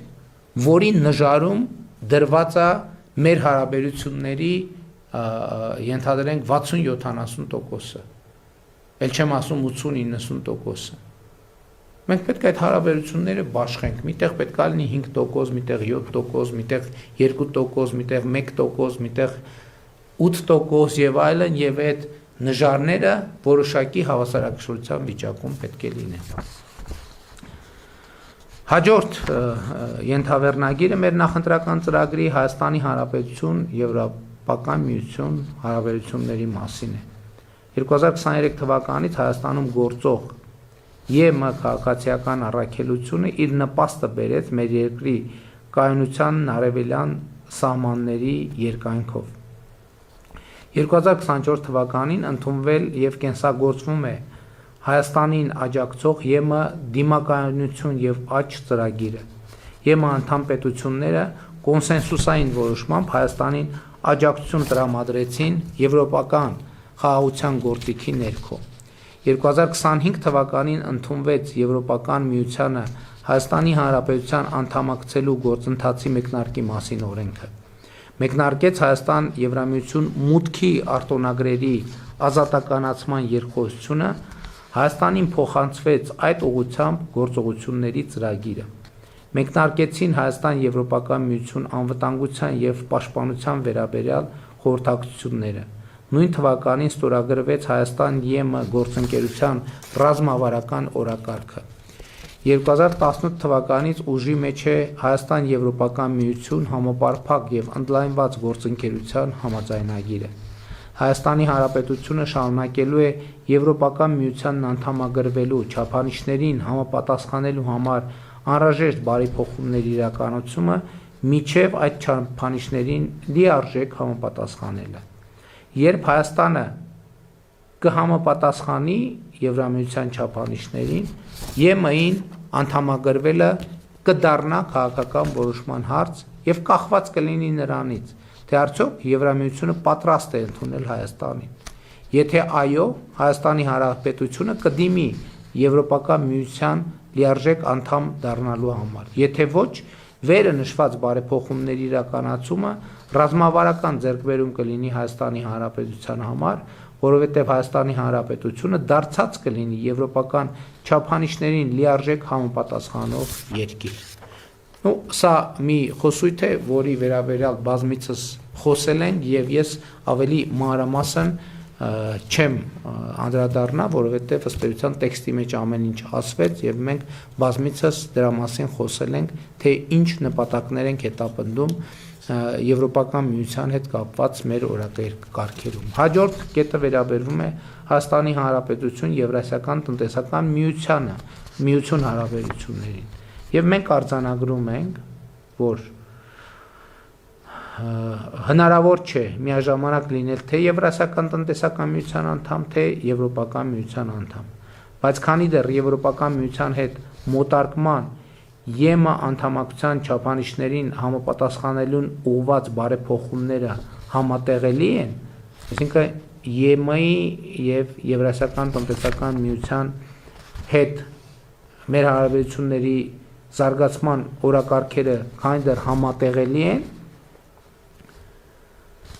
Հայաստանի Հանրապետությունը կշարունակի մնալ ԵԱՏՄ անդամ եւ կզարգացնի առևտրատնտեսական հարաբերությունները նրա անդամ երկրների հետ։ Այս էլ է խոսույթ, որի մասին բազմիցս խոսել ենք։ Մենք գիտենք, որ համատեղելի չէ ԵԱՏՄ եւ Եվրոպական միությունը, բայց քանի դեռ մեր օրակարգերը համատեղելի են, մենք ընտրություն չենք կատարի։ Երբ որ կգա այն կետը, երբ որ պետք կլինի ընտրել, իսկ որ համատեղելիության մի տարածք կա, ակնհայտ է։ Եվ երբ որ կգա այն կետը, երբ որ համատեղելիության տարածք չլինի, այդ ժամանակ Հայաստանի Հանրապետությունը ժողովուրդը բնականաբար հանրաքվեով կկայացնի որոշում, կամ եթե որոշման մասշտաբները այլ լինեն, այլ իրավական ընթացակարգերով Հայաստանի Հանրապետությունը կկայացնի որոշում։ Քանի դեռ այս կետին չենք հասել, որևէ կամ որոշում կայացնելու անհրաժեշտություն չկա։ Բազմակողմ այլ ձևաչափերի մասին մեր ասելիքը հետևյալն է։ Բազմակողմ ձևաչափերում Հայաստանի Հանրապետության ներգրավվածությունը կարևոր է հավասարակշռված եւ հավասարակշռման արտաքին քաղաքականությունը առավել արդյունավետ դարձնելու համար։ ՄԱԿ-ում եւ նրա մասնագիտացված առանձին մարմիններում, ԵԽ-ում, ԵԱՀԿ-ում, ԱՊՀ-ում, ֆրանկոֆոնիայի միջազգային կազմակերպությունում, եվրոպական քաղաքական համայնքում Հայաստանի Հանրապետությունը կշարունակի մնալ ակտիվ անդամ։ Հայաստանի Հանրապետությունը դարձավ նաև ԱՄՆ նախագահ Դոնալդ Տրամփի նախաձեռնած Խաղաղության խորհրդի անդամ եւ կշարունակի աշխատանքները այդ ձևաչափում։ 2026 թվականի հոկտեմբերից Հայաստանի Հանրապետությունը ստանձնելու է ՄԱԿ կենսաբազմազանության մասին կոնվենցիայի կողմերի 17-րդ COP17 համաժողովի նախագահությունը շուրջ 2 տարի հանդիսանալով շրջակա միջավայրի պահպանությանն ուղղված գլոբալ որոշումների ընդունման կենտրոնական դերակատարում ունեցող երկիր, ինչը Հայաստանին բերելու է եւ բնապահպանական եւ միջազգային մակարդակում լավագույնս դիրքավորվելու մեծ հնարավորություններ։ Գիտեք, որ այս տարի մեծ երկու խոշոր միջազգային միջոցառում է նախատեսված մեր երկրում։ Առաջինը Եվրոպական քաղաքական համայնքի գագաթաժողովն է, որ տեղի ունենալու մայիսի 4-ին, եւ երկրորդը COP17 կենսաբազմազանության COP17 համաժողովը, որը տեղի ունենալու հոկտեմբերին, երկուսն էլ մասշտաբային մեծ միջոցառումներ են։ Հայաստանի Հանրապետությունը հետաքրքրված է նաև Շանհայի համագործակցության կազմակերպության անդամակցությամբ։ Հավասարակշռված եւ հավասարակշռման արտաքին քաղաքականության համատեքստում Հայաստանը կդիտարկի բազմակողմ այլ ձևաչափերում իր մասնակցության կամ դրանց հետ համագործակցության հարցը։ Բայց հապկում Հայաստանի Հանրապետության անդամակցությունը, ինչպես գիտեք, սառեցված է եւ ակտիվությանը վերադառնալուն ուղղված քայլեր չեն ձեռնարկվում։ Եվ սա արձանագրված է մեր նախընտրական ծրագրում։ Եվ հաջորդ գլուխը քաղաքացիական պայմանագիր կուսակցության նախընտրական ծրագրի վերաբերվում է արտաքին անվտանգությանը։ Սա շատ կարևոր հատված է մեր նախընտրական ծրագրի, սիրելի ժողովուրդ, սիրելի քաղաքացիներ,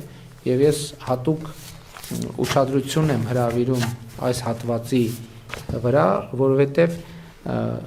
այստեղ մենք արձանագրել ենք թե ինչ նկատի ունենք, երբ որ ասում ենք, որ բանակը արտաքին անվտանգության ապահովման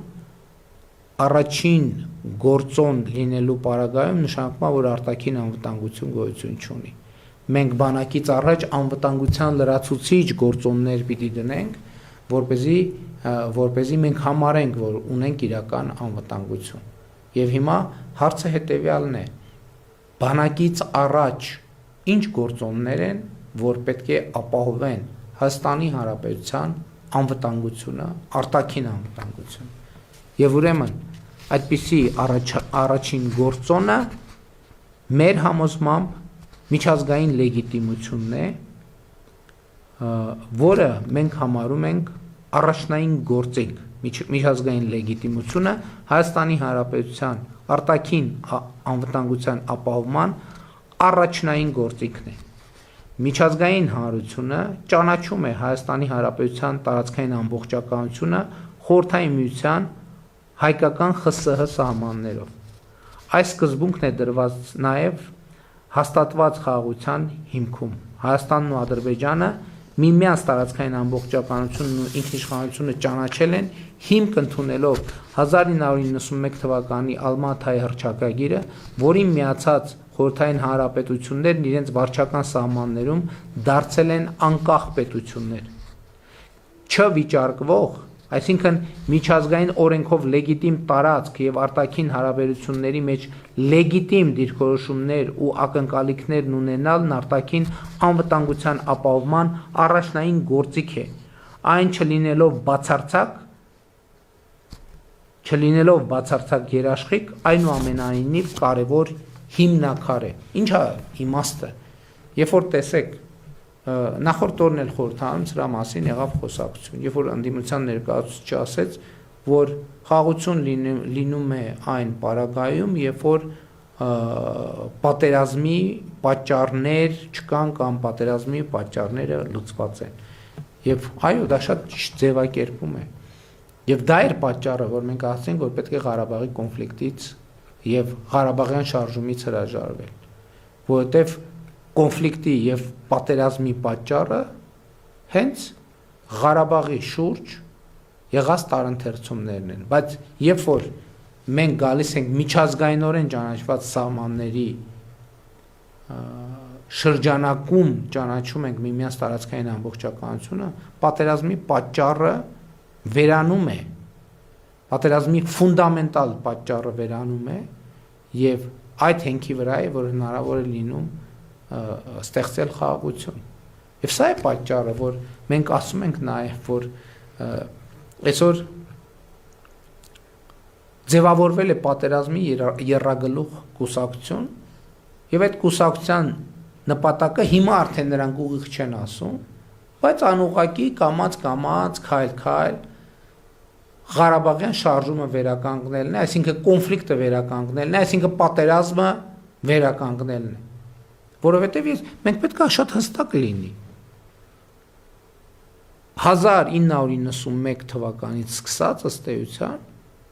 մենք մինչև 2024 թվականը փաստացի մենք խաղաղություն երբեք չենք ունեցել։ Պատերազմը եղել է միշտ եւ դրա վկայությունն է այն որ ամեն տարի զոհ են եղել սահմանին, ամեն տարի զոհ է եղել սահմանին։ Խաղաղությունն է, երբ որ զոհ չկա սահմանին, վիրավոր չկա սահմանին։ Ես նկատի ունեմ, մենք ունեցել ենք պատերազմ տարբեր ինտենսիվությամբ, որովհետև եթե մարդիկ են զոհվում, դա պատերազմ է։ Պատերազմի ինտենսիվությունը բոլորովին ուրիշ բան է։ Իսկ մենք պատերազմ ունեցել ենք, որովհետև եղել է Ղարաբաղի կոնֆլիկտը, եղել է Ղարաբաղի շարժումը։ Ղարաբաղի շարժումը խաղաղության եւ անվտանգության հետ անհամատեղելի են եղել։ Եվ մենք մեծ հաշիվ ենք տվել, ասել ենք լավ, ինչի մեջ է մեր ընտրությունը։ Եվ մենք ընտրություն ենք կատարել հոգուտ անվտանգության, հոգուտ խաղաղության։ Եվ մենք այսօր ունենք անվտանգություն, ունենք խաղաղություն, բայց մարդիկ ուզում են կամանց կարդում եմ նախորդ օրը, որ էլի պատերազմի եռագլուխ կուսակցության ներկայացուցիչները այդ քարտեզներով են հանդես գալիս, հրապարակումներով են հանդես գալիս, եւ ինչպես հիմիջարից ասեմ, Ղարաբաղի կոնֆլիկտն էլ սկսվել է շատ անմեղ հումանիտար հարցերից։ Հիմա վերադարձի իրավունք։ Ղարաբաղ վերադարձի իրավունք։ Ադրբեջանը դրան կհակադրի ձեզ հայտնի թեմաները։ Եվ այդ կետի վրա կսկսի եռալ եւ կդառնա կոնֆլիկտ։ Մենք ասում ենք այդ թեմաները երկկողմ պետքա փակվեն։ Եվ սա իրատեսական եւ լեգիտիմ մոտեցում է միջազգային իրավունքի տեսակետից։ Եվ սա է մոտեցումը, որ երաշխավորում է խաղաղության։ Որտեւ եթե մենք հիմա ասենք, որ Ղարաբաղի մեր սիրելի հայրենակիցները պետքա վերադառնան Ղարաբաղ եւ մեր փախստականները պետքա վերադառնան, նրանք էլ են ասում, մեր փախստականներն էլ ուրեմն պետքա վերադառնան։ Հա մենք ասում ենք, չէ, մի րոպե Ղարաբաղի դեպքը ուրիշ է, նրանք ասում են, չէ, մի րոպե մեր դեպքն էլ է ուրիշ։ Այս ինչ տեղի դեպքն էլ է ուրիշ։ Եվ այլն եւ այսպես շարունակ։ Ես ուզում եմ ուղիղ ասել ձեր ժողովուրդ։ Եվ ես սրա մասին խոսել եմ, այդ թվում հրապարակային։ Երբ է խաղաղությունը դառնում իրական, երբ որ մենք Ադրբեջանին առաջարկել ենք եւ առաջարկում ենք ռազմավարական գործարք։ Որն է ռազմավարական գործարքը։ Մենք ճանաչել ենք տարածքային ամբողջականությունը միմյանց եւ ինքնիշխանությունը Ալմաթայի հռչակագրի հիման վրա, այսինքն խորհրդային միության տարածքով։ Ներողություն, խորհրդային հայկական ԽՍՀ եւ ադրբեջանական ԽՍՀ տարածքներով։ Ուրեմն ճանաչում ենք ճշգրիտ, դելիմիտացիա ենք անում եւ հանգիստ ենք թողում իրար։ Հանգիստ ենք, ել չենք բանանում, փորփրում, ով երբ որտեղ է ապրել եւ այլն, ինչ է ունեցել, էսա ունեցել են անը։ Մենք փակում ենք այդ թեման, որովհետեւ դա է խաղաղությունը։ Որովհետեւ եթե գիտեք ինչ, մենք պետք է արձանագրենք, որ մենք ունենք մեր ճշմարտությունը, այո, միանշանակ ունենք մեր ճշմարտությունը, բայց բոլորն ունեն իրենց ճշմարտությունը։ Եվ այդպեսին չի, այնպես չի, որ մենք երբ որ գնում ենք տարբեր միջազգային ատյաններում մեր ճշմարտությունն ենք ներկայացնում, միջազգային հանրությունը մեզ ծափահարում ասում, վայ, ընդ որում բոլոր երկրներում կան այդպիսի շրջանակներ եւ կոնֆլիկտի ժամանակաշրջանում ես ուզում եմ ձեր ուշադրությունը հրավիրել ու սա լսելիս պետք չի նեգատիվ վերաբերվել բոլոր այդ երկրներին։ Բոլոր երկրներում էլ կան եղել են եւ ադրբեջանամետ շրջանակներ եւ հայամետ շրջանակներ։ Հայամետերը եկել են Հայաստան, տեսախցիկներ առաջ կանգնել են, ասել են, բա ձեր ասածը ճշմարտություն է, բա պատմական արդարությունը, բա Վուդրո Վիլսոնի իրավարար վճիռը, բանը Սևրի պայմանագիրը, բա այն մենք ձեզ հետ ենք, ձեր կողքին ենք, եղել են տարբեր շրջանակներ, պաշտոնական, կիսապաշտոնական, բայց ոչ մեկ մեզ ցույց չի տվել, որ միևնույն ժամանակ այդ նույն երկրից մի հատ ուրիշ խումբ կամ նույն ժամանակ չէ, մի ամիս հետո կամ առաջ գնացել Ադրբեջան եւ նույնը ասել Ադրբեջանին, ասել ավայ ձեր ասածը բացարձակ ճշմարտություն է, մենք լիարժեք պաշտպանում ենք, ձեր կողքին ենք, ամեն ինչ անելու ենք։ Եվ դրա արդյունքում ինչ է եղել։ Արդյունքում եղել է կոնֆլիկտի բորբոքում, որի վրա հիմնականում այլոք տաքացրել են իրենց ձեռքերը։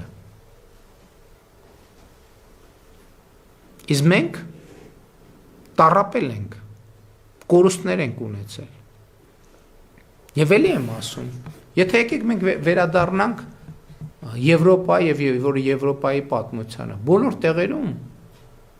այսպիսի պատմություններ կան, լավ, եթե ոչ բոլոր տեղերում, տեղերի 90%-ում։ Այսօր եվրոպական որ երկրի հանրությունն է, որ համարում է, որ իր միջազգայինորեն ճանաչված տարածքը ճշգրիտ են տարածքն է, որը արդարացիորեն եւ պատմական արդարության տեսակետից պատկանում է Իրան։ Դա է Իրանը եւ ոչ ավել։ Ոչ, այդպես չի։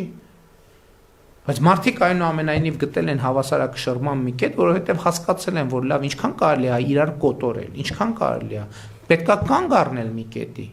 Պետքա կանգ առնել մի կետի։ Ես հիմա չեմ ուզում կոնկրետ օրինակներ բերել, որովհետեւ դա կոռեկտ չի իմ կողմից, ես պետության ղեկավար եմ եւ այլ պետությունների պատմությունների մասին ինքն էլ sense հրապարակային խոսելը դիվանագիտական նորմերի խախտում կլինի, բայց դուք գիտեք բոլոր այդ պատմությունը։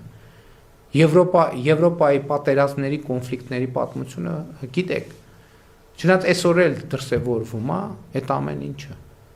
Խաղաղությունը հավասարակշռման ընկետն է, որի շուրջ հնարավոր է լինում պայմանավորվել։ Մենք պայմանավորվել ենք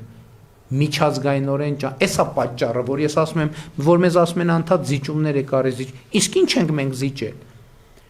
Ինչ ենք մենք զիջել, եթե ելնենք մեր միջազգային լեգիտիմության տրամաբանությամբ։ Մենք ոչ մի բան չենք զիջել։ Բացարձակապես ոչ մի բան չենք զիջել, որը միջազգային օրենքներով մեզ է պատկանում, մենք դրանից ոչ մի բան չենք զիջել։ Խոսում մենք այսօր էլ ենք խոսում Հայաստանի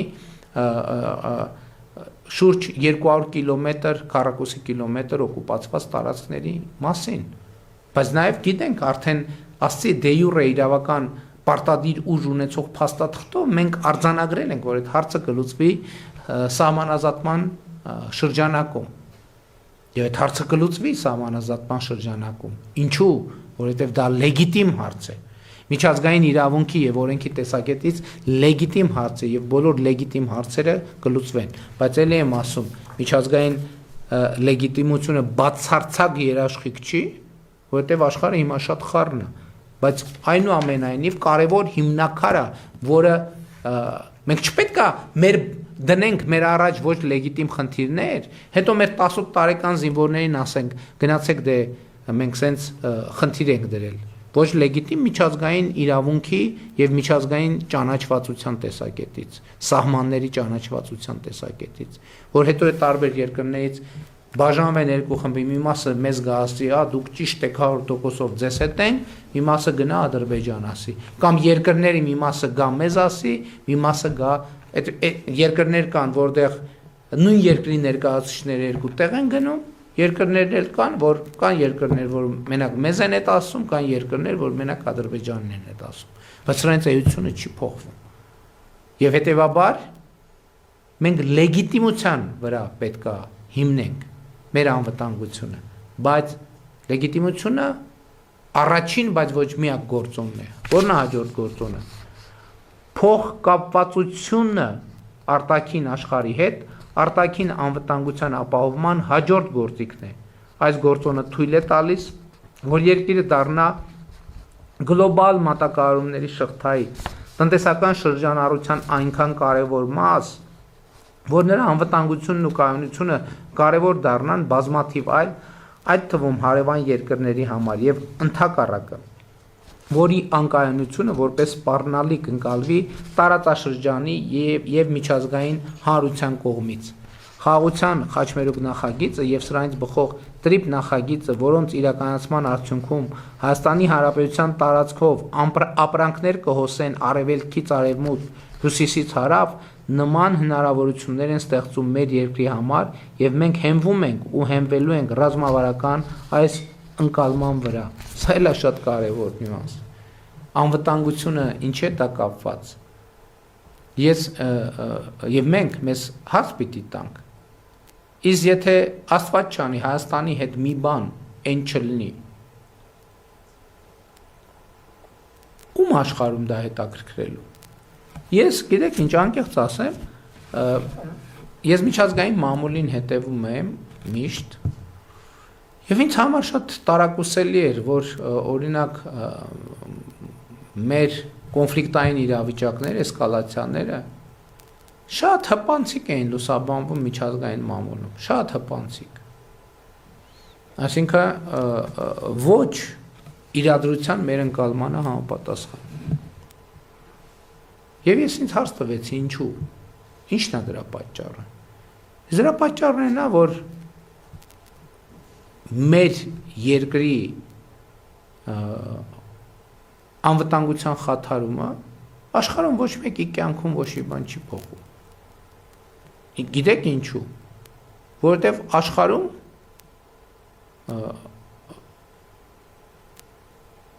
աշխարհի շատ քիչ մարդկանց կարիքներն են բավարարվում, օրինակ Հայաստանով անցնող ապրանքների միջոցով։ Ես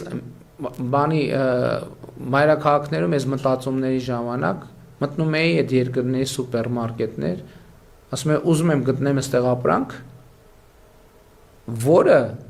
Հայաստանի տարածքով է եկել հասել այս երկրի սուպերմարկետ։ Ու ես բնականաբար չէի գտնում այդպիսի ապրանքներ։ Հիմա հարց կարածակ, ինչ կապ ունի սուպերմարկետի ապրանքը իմ ասածի կամ Հայաստանի անվտանգության հետ։ Իսկ կապը հետևյալն է, երբ որ Հայաստանով ապրանք անցնում եւ հասնում այդ սուպերմարկետ, եւ երբ որ հանկարծ ինչ որ բան է տեղի ունենում եւ այդ սուպերմարկետում այդ ապրանքը պակասում է, այդ երկրի քաղաքացին սկսում է դժգոհել իր երկրի իշխանությունից։ Իր այդ երկրում սկսում են ներքաղաքական process-ներ, ես կարճ եմ էլի պատմում, հիմա շատ երկար առանց էնել ասելիքս։ Ներքաղաքական խնդիրներ են տեղի ունենում, որովհետև քաղաքացին ասում է ոնց այս իշխանությունը չի կարող ապահովի, որ մեր սուպերմարկետում SSS ապրանքները տեղում լինեն։ Եվ որպեսզի եւ այս ներքաղաքական ճնշումը ստիպումը այդ երկրների, իմ խոշոր երկրների մասին է խոսքը, ղեկավարներին հոգ տանել այդ հաղորդակցության ուղիների անվտանգության համար, որպեսզի իրանք ներսում խնդիրներ չունենան։ Եթե մի երկրի տարածքով ոչ մի ապրանք ոչ գնում է, ոչ գալիս է, այդ երկրի հետ ինչ էլ տեղի ունենա, որևէ մեկը դա չի նկատելու։ Եվ սա ֆունդամենտալ խնդիր է, որը մենք հաշվի չենք առել որպես անվտանգության ապահովման գործոն։ Նույնն էլ ապրանքների միլիարդների ապրանքաշրջանառություն է տեղի ունենում եւ տրիլիոնների եւ բազմաթիվ երկրներ տրիլիոններ եւ միլիարդներ են աշխատում այդ ապրանքաշրջանառության արդյունքում։ Ու նրանք բոլորը մտահոգված են, որ այդ ապրանքաշրջանառության ճանապարհները գործեն անվտանգ եւ ապահով, որովհետեւ եթե այդպես չլինի, իրանք միլիարդներից կզրկվեն։ Եվ պլյուս ներքաղաքական խնդիրներ կունենան։ Եվ հետեւաբար սա է անվտանգության ապահովման կարևորագույն գործիքներից մեկը, եւ այդ թվում տրիպ նախագիծը նրա մասին է, որ Հայաստանով սկսեն հոսել գլոբալ նշանակություն ունեցող ապրանքներ, որ կոպիտ ասած լինեն շատ ազդեցիկ կենտրոններ, որոնք շատ կներեք տենց մի քիչ կենցաղային լեզվով ասում, որ դողան Հայաստանի անվտանգության վրա, ասեն հանկարծ այնտեղ մի բան չլինի, Հայաստանի եւ տարածաշրջանի, այնտեղ մի բան չլինի, որովհետեւ մեր մատակարարումների շղթաները կընդհատվեն։ Եվ սա է անվտանգության ապահովման հաջորդ կարևորագույն գործոնը, որը մենք անվանում ենք փոխկապվածություն։ Բայց սա էլ բավարար չի։ Հիշեցնեմ, մենք բանակից առաջ արդեն լեգիտիմություն, փոխկապվածություն գործոնները դրեցինք։ Այսինքն մեր բանակի հոգսը թեթևացրեցինք այդքանով։ Բայց կա նաև ուրիշ գործոն։ Դա երկարաժամկետ կանխատեսելիությունն է, որը արտաքին անվտանգության ապահովման հաջորդ կարևոր գործիքն է։ Կարճաժամկետ, միջնաժամկետ եւ երկարաժամկետ հեռանկարում այլ երկրները Հայաստանի Հանրապետությունը ավելի ու ավելի պակաս պետք է ընկալեն որպես սպառնալիք եւ խաղաղության օրակարգին նվիրվածությունն այլ երկրների համար պետք է դառնա Հայաստանի Հանրապետության երկարաժամկետ եւ ռազմավարական ընկալում։ այս խնդրի լուծման համար էական են ոչ միայն հռչակված քաղաքականությունները, այլև սոցիալ-հոգեբանական, կրթական, մշակութային, հանրային քաղաքական ոլորտների բովանդակությունն ու խոսույթները, պատմության եւ ապագայի հստակ սահմանազատումը եւ օրվա իրականության գործնական կապակցումը ոչ այնքան անցյալի, որքան ապագայի հետ կենսական են Հայաստանի Հանրապետության հարատևությունը ապահովելու տեսակետից։ Նաեւ այս նպատակին է ծառայում ապագան այսօր է բանաձևը։ Հիմա հարգելի սիրելի հայրենակիցներ, ինչի մասին էր այս գրվածը, որպես շատ պարզ ներկայացնեմ։ Մենք պետք է լինենք երկարաժամկետ առումով կանխատեսելի բոլորի եւ աշխարհի համար։ Եվ հիմա տեսեք, երբ որ մենք խաղաղության գործընթացը հաստատում էինք, կային մարդիկ, ովքեր ասում էին, հա, դե մենք բան ենք, չէ, մենք խաղաղություն ենք, հիմա դե հետա մեզ ձեռ տալիս, հետ ենք անում, դե հետո հիմա խաղաղություն կհաստատենք, հետո դե երբ որ արդեն կուժեղանանք բավարար չափով եւ այլն, հասկացաք։ Բայց այս էր պատճառը, որ ես հանրային ռադիոյում հիշում եք, եթե հիշում եք, երբ որ հարցազրույց տվեցի, որը մեծ աղմուկ բարձրացրեց, ես ասացի, որ չի լինի ժողովուրդ ջան սենց։ Եթե, որովհետև բոլոր երկրներն էլ ունեն վերլուծական կենտրոններ, հատուկ ծառայություններ եւ այլն, որոնք խոշորացույցով մեզ հետևում են, ոչ միայն իշխանության, այլև ընդդիմության, բոլորի բառերին եւ բառապաշարին։ Հələ մի հատ եկեք պատկերացրեք մեր պլանն են, հա, որ հիմա մենք խաղաղություն հաստատենք, ճանապարհները բացենք, տնտեսությունը զարգացնենք, բան անենք, հետո միլիարդներ աշխատենք, հետո պատկերավոր ասած գնանք ծովից ծով Հայաստանը վերականգնենք, մեր անկալմամբ։ Կներեք, մեզ ով կթողի, մենք զարգանանք։ Այսինքն մենք այդքան խելոք ենք, ուրիշները այդքան խելք չունեն։ Եվ էսա պատճառը, որ ես ասում եմ խաղաղության եռագլուխ կուսակցության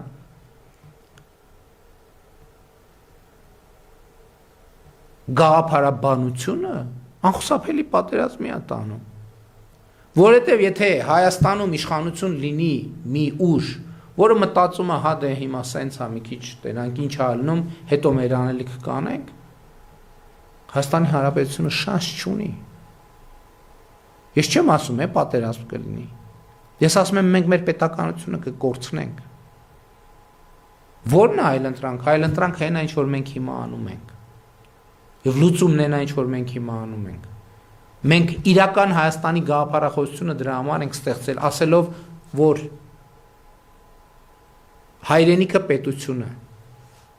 ռազմավարական առումով այս բանակի հատվածում էլ ես կանդրադառնամ այդ խնդրին, որ Հայաստանի Հանրապետությունը մեր պետությունն է եւ մեր ամբիցիան, մեր միջազգայինորեն ճանաչված տարածքում մեր քաղաքացիների անվտանգությունը, բարեկեցությունը, զարգացումը, մեր ինքնության պահպանումը եւ զարգացումը ապահովելն է։ Մենք նպատակ չպետք է դնենք, որ ուժեղանանք, գնանք, չգիտեմ, ինչ անենք, նվաճենք, Տիգրան Մեծի կայսրությունը վերականգնենք, որովհետև եթե ընդ որում ասում եմ, մենք սա կրթական մակարդակից պետք է այս խնդիրը լուծենք, որովհետև եթե տեսնեն, որ մենք ուրիշները տեսնեն, որ մենք անկեղծ չենք մեր խաղաղության օրակարգի եւ իրական Հայաստանի գաղափարախոսության մեջ, ոչ մեկ չի թողի, ոչ միայն Հայաստանը զարգանա, այլև Հայաստանը գոյատևի, նաեւ դա պատճառ, բա ինչի Հայաստանը չի զարգացել կոնֆլիկտի շրջանում, ինչի չի զարգացել, մի բարձ պատճառով, այդ գաղափարաբանության պատճառով, որովհետև մտածել են մի րոպե, այս ինչ գաղափարաբանությամբ այս երկիրը առաջնորդվում, այդ թվում ես, մենք բոլորս, եկեք խոստովանենք, բայց ամբողջ խոսակցությունը Արարատի սարը լինի մեր բանի մեջ պաշտոնական կնիքների մեջ չլինի, սրա մասին է ժողովուրդ ջան, սրա մասին է եւ մենք պետք է ընտրություն կատարենք, մենք պետք է դիրքավորվենք որպես պետություն, մենք պետք է լինենք կանխատեսելի խաղաղության եւ մեր միջազգային 29743 քառակուսի կիլոմետրի մեջ։ Եվ այս կանխատեսելիությունը կերաշխավորի մեր անվտանգությունը եւ մեր զարգացումը։ Եվ սա լրջագույն հարց է, եւ ես ուրախ եմ, որ այսպես ասած մեր որոշակի քաղաքական շրջանակների իհարկե սա անվանում են թրքամետություն, ադրբեջանամետություն, բայց մեր ժողովուրդը հասկանում է ինչի մասին, նա խոսքը, եւ ես դա տեսնում եմ ամենօրյա շփումներում, եւ այստեղ է որ ասել են եւ ասում են եւ համոզվում են, որ ժողովուրդը իմաստուն է, եւ ժողովրդի իմաստությունը պետք է խախտի, բայց այս ասածն էլ բանակից առաջ գոյություն ունեցող գործոնների շարքում ընդամենը երրորդն է եւ ի վերջո խաղաղությունն է ըստ այդմ անվտանգության ապահովման միակ գործուն եւ հուսալի երաշխիքը եւ Հայաստանի Հանրապետությունը քաղաքացիները հանրային քաղաքական շրջանակները պետք է ամենօրյա խնամք տանեն խաղաղության նկատմամբ այն ուժեղացնելու առավել ինստիտուցիոնալ անշրջելի եւ երաշխավորված դարձնելու համար եւ հեսա պատճառը որ պետքա տեր կանգնենք ես հիմա ուզում եմ եւ նախընտրական ծրագրում էլ այո ես դիմում եմ բոլորիդ բայց ես դիմում եմ յուրաքանչյուրիդ առանձին յուրաքանչյուրիդ առանձին ձեզնից յուրաքանչյուրը պետքա տեր կանգնի խաղաղությանը որովհետեւ տեր կանգնել խաղաղությանը նշանակում է տեր կանգնել պետությանը տեր կանգնել խաղաղությանը նշանակում է տեր կանգնել անկախությանը ինքնիշխանությանը Հայաստանի Հանրապետությանը այսօրվան ու ապագային բայց այս ամենով հանդերձ մենք չենք մոռանում բանակի մասին եւ ըստ այդմ բանակը արտաքին անվտանգության ապահովման պահեստային գործոնն է այն դեպքերի համար երբ արտաքին անվտանգության ապահովման վերը թվարկված եւ դրանք կիրառելուն ուղղված դիվանագիտական միջոցները չեն գործել Հայաստանի Հանրապետության բանակը Հայաստանի Հանրապետության միջազգայինորեն ճանաչված տարածքից դուրս չպետք է կիրառվի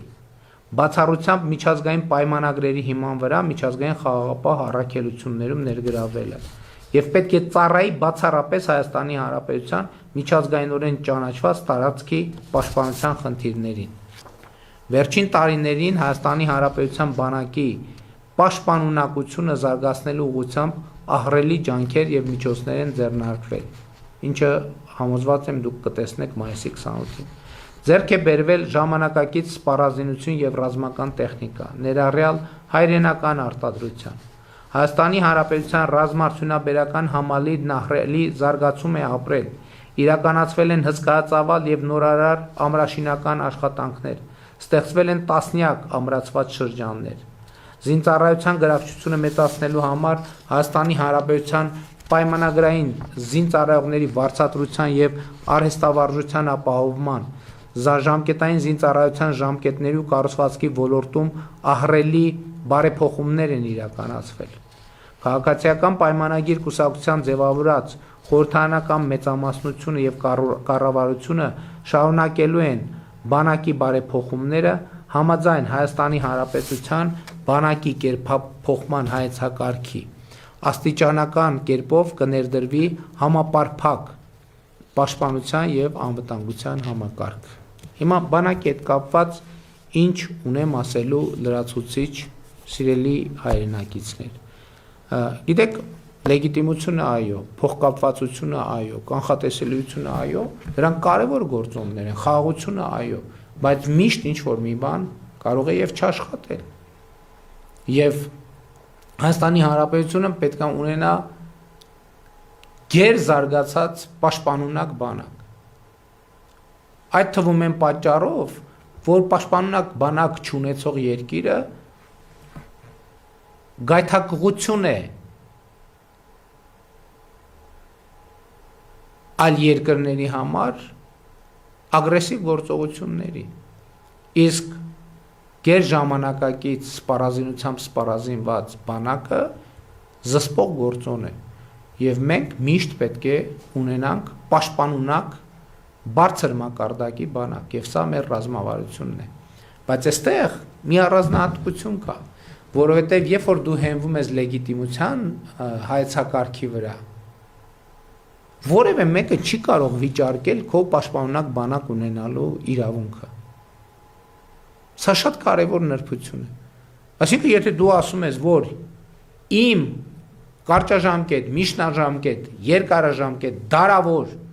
խնդիրը իմ միջազգայինորեն ճանաչված տարածքի անվտանգության ապահովումն է, ոչ մեկը չի կարող ասել, ոնց, այդ ինչի ես բանակդ ուժեղացնում։ Որովհետև դրա համար կա լեգիտիմ հենք, ընդհակառակը միջազգային փաստաթղթերով պետությունները պարտավոր են միջոցներ ձեռնարկել իրենց քաղաքացիների անվտանգությունը, այդ թվում արտաքին անվտանգությունը ապահովելու ուղղությամբ։ Եվ այս հայեցակարգի հիման վրա է, որ միջազգային սպառազինության շուկաները, ժողովուրդ ջան, մեզ համար բացվել են։ Բա այն սպառազինությունը, որ մենք առաջիկայում ցույց կտանք, մենք հասանելիություն դա ձեռք բերելու, ոչ թե փողի խնդիրն է եղել, փողի խնդիրը դե փողի խնդիր է, որը լուծելի խնդիր է, այլ մեզ չեն վաճառել այդ զենքերը։ Ինչի պատճառով։ Ղարաբաղյան կոնֆլիկտի պատճառով, որովհետև ասել են, որ մենք չունենք վստահություն եւ ընդհակառակը մենք չունենք վստահություն, որ Հայաստանի Հանրապետությունը այդ զենքերը չի կիրառի իր միջազգայինորեն ճանաչված տարածքից դուրս խնդիրների լուծման համար եւ ընդհակառակը որոշակի համոզվածություն ունենք, որ այդպիսի նշանակությամբ կկիրառվի։ Դրա պատճառով մենք չենք վաճառում ամենայն հարգանքով։ Հա ինչ որ սիմվոլիկ փուճուր-մուճուր բաներ, բայց մեծ հաշվով էս է տեղի ունեցել։ Եվ եթե հիշում եք, նաև շատ սուր խոսույթ կար, երբ որ Հայաստանի Հանրապետությունը բանակի զարգացման ուղղությամբ կոնկրետ քայլեր է ձեռնարկում։ Բայց երբ որ մենք հստակ արձանագրեցինք, որ մեր բանակի զարգացման միակ նպատակը մեր միջազգայինորեն ճանաչված տարածքի պաշտպանությունն է, այդ խոսակցությունները դադարեցին, լարվածությունը դադարեց։ Եվ մենք այսօր նաև զորահանդես ենք անելու Հանրապետության հրապարակում, վստահ լինելով, որ դա տարածաշրջանային լարվածություն չի առաջացնելու, որովհետև եւ մեր միջավայրը եւ մեր տարածաշրջանի երկրները եւ միջազգային հանրությունը ընդունում են, որ դա մեր լեգիտիմ իրավունքն է, բանակ ունենալ, զարգացնել բանակը, այնքան զարգացնել, որ անվտանգության ապահովման նախորդ թվարկած երաշխիքները, եթե հանկարծ չաշխատեն, մենք վստահ լինենք, որ ունենք բավարար պաշտպանունակ բանակ, որ մեր երկիրը կպաշտպանի ցանկացած ոտնձգությունից։ Եվ այն ինչ որ դուք կտեսնեք մայիսի 28-ին, դա ընդամենը սկիզբն է, բայց հիշեք ժողովուրդ, հիշեք։ Մենք մեր միջազգայինորեն ճանաչված տարածքից դուրս նպատակ չունենք ու չպետք է ունենանք երբեք։ Հակառակ դեպքում այդ ամեն ինչը կպտտվի մեր դեմ։ Իհարկե անվտանգության ապահովման ոլորտում մեր նախընտրական ծրագիրը անդրադարձել է, ես հասկանում եմ, որ այսօր երևի չկարողանամ ավարտել, վաղ կշարունակենք կամ գուցե նաև որովհետև աշխատանքային գրաֆիկում միջոցառումներ կան նախատեսված, որը չենք կարող հետաձգել։ Մենք անդրադառնում ենք նաև անվտանգության այլ կոմպոնենտներին, մասնավորապես պարենային անվտանգություն։ Ճգնաժամային իրավիճակներում Հայաստանի Հանրապետությունը պետք է վիճակի լինի ապահովել իրեն անհրաժեշտ պարենը, ուստի ճգնաժամային իրավիճակներում անհրաժեշտ պարենի ցանկը կձևավորվի այնպես, որ հնարավոր լինի արտադրել, պահել, պահեստավորել եւ պահպանել Հայաստանի Հանրապետությունում առանց արտաքին կախվածությունների։ Այս էլ է շատ հետաքրքիր պատմություն։ Ես երբ որ քննարկումներ եմ իրականացնել հասկանալու համար, թե մեր պարենային անվտանգության հայեցակարգը ինչ կոմպոնենտներից է բաղկացած, ես զարմանքով արձանագրել եմ, որ պարենային անվտանգության մեր հայեցակարգի մեջ, ասենք սննդամթերքի մենյու է գրած, հսկայական մասը ներկրվող սննդամթերքն են։ Ես ասում եմ, բայց հարգելի գործընկերներ, եթե մենք խոսում ենք պարենային անվտանգության այս հայեցակարգի մասին, դա պետք է մեծ ճգնաժամային պայմաններում։ Եթե ճգնաժամը այդ նշանակում է մեծ հավանականությամբ մենք նաև ներկրման բարդություններ ունենք։ Հետևաբար ինչ իմաստ ունի մեր պարենային անվտանգության հայեցակարգը կառուցել ներկրվող սննդամթերքի տրամաբանության վրա։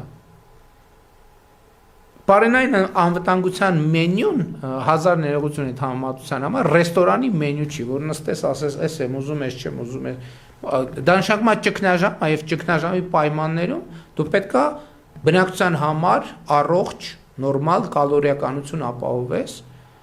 առանց արտաքին կախվածության։ Եվ մենք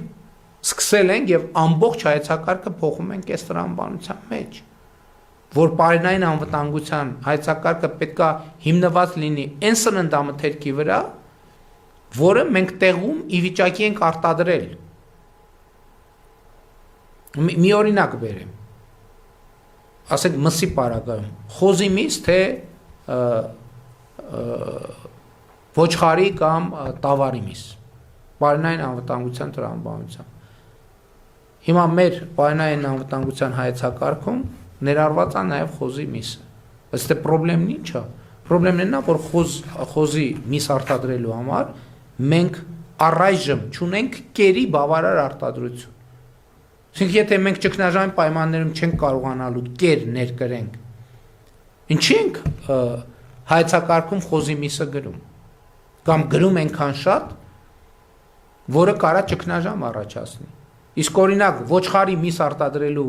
համար մենք ոչ մի բան ներկրելու կարիք չունենք, պետք է ուղղակի արտադրենք, որովհետև միլիոն եւ ավել հեկտարներով արոտավայրեր ունենք, որտեղ կարող ենք բան անել։ Երկրորդը գլխականակը զարգացնել, նույնը վերաբերվում է խոշոր եղջերավոր անասունին։ Հաջորդը, եթե ճգնաժամ է, այնպիսի ճգնաժամ է, մենք պետք է շեշտը դնենք այնպիսի պայմանների վրա, որ այդ ճգնաժամը կարող է նաև էլեկտրաէներգիայի եւ այլն հետ կապված խնդիր ծագի։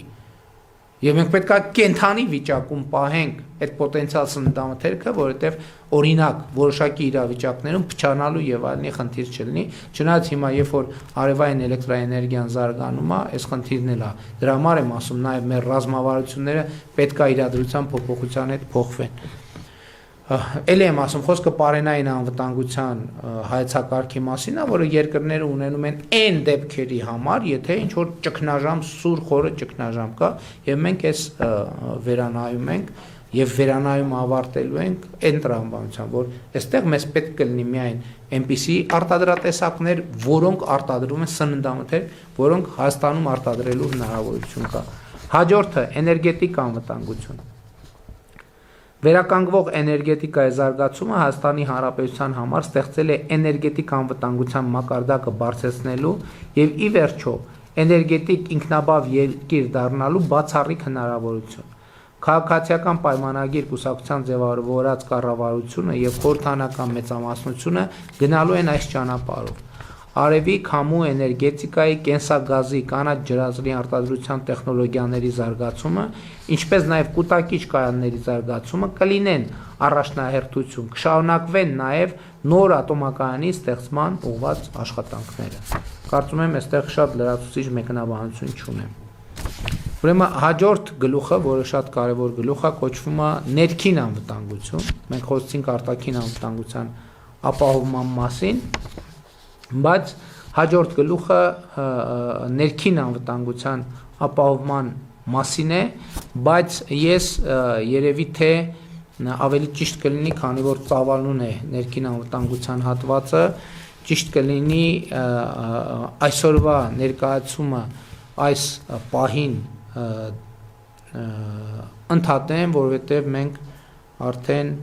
շուրջ 2 ժամ եթերում ենք, մոտ 2 ժամ, դեռ 2 ժամը չի լրացել, բայց եթերում ենք, բայց նաև աշխատանքային այլ գրաֆիկ միջոցառումներ գոյություն ուներ, սիրելի քաղաքացիներ, սիրելի ժողովուրդ, շնորհակալ եմ, որ այս ընթացքում հետևում եք, բայց ես վաղը նույն ժամին կշարունակեմ, մի քիչ պլյուս մինուս ժամերը, կշարունակեմ քաղաքացիական պայմանագիր կուսակցության նախընտրական ծրագրի ներկայացումը, որպեսզի դուք առավել ամբողջական պատկերացում ունենաք, իհարկե դեռ առաջիկայում նախընտրական քարոզարշավն է եւ անընդհատ խոսելու ենք այս թեմաներով, բայց մեկ ամբողջական այսպիսի ներկայացումը կարծում եմ շատ էական եւ կարեւոր է եւ ելի ուզում եմ ասել, որ այս պահին ես ընդհատում եմ, մենք քննարկեցինք եւ հասանք ներքին անվտանգություն բաժնին եւ վաղը ես մեր զրույցը կշարունակեմ ներքին անվտանգության բաժնի ներկայացումով։ Շնորհակալություն այսօր այսքանը, սիրում եմ բոլորիդ եւ լավ օր եմ մաղթում։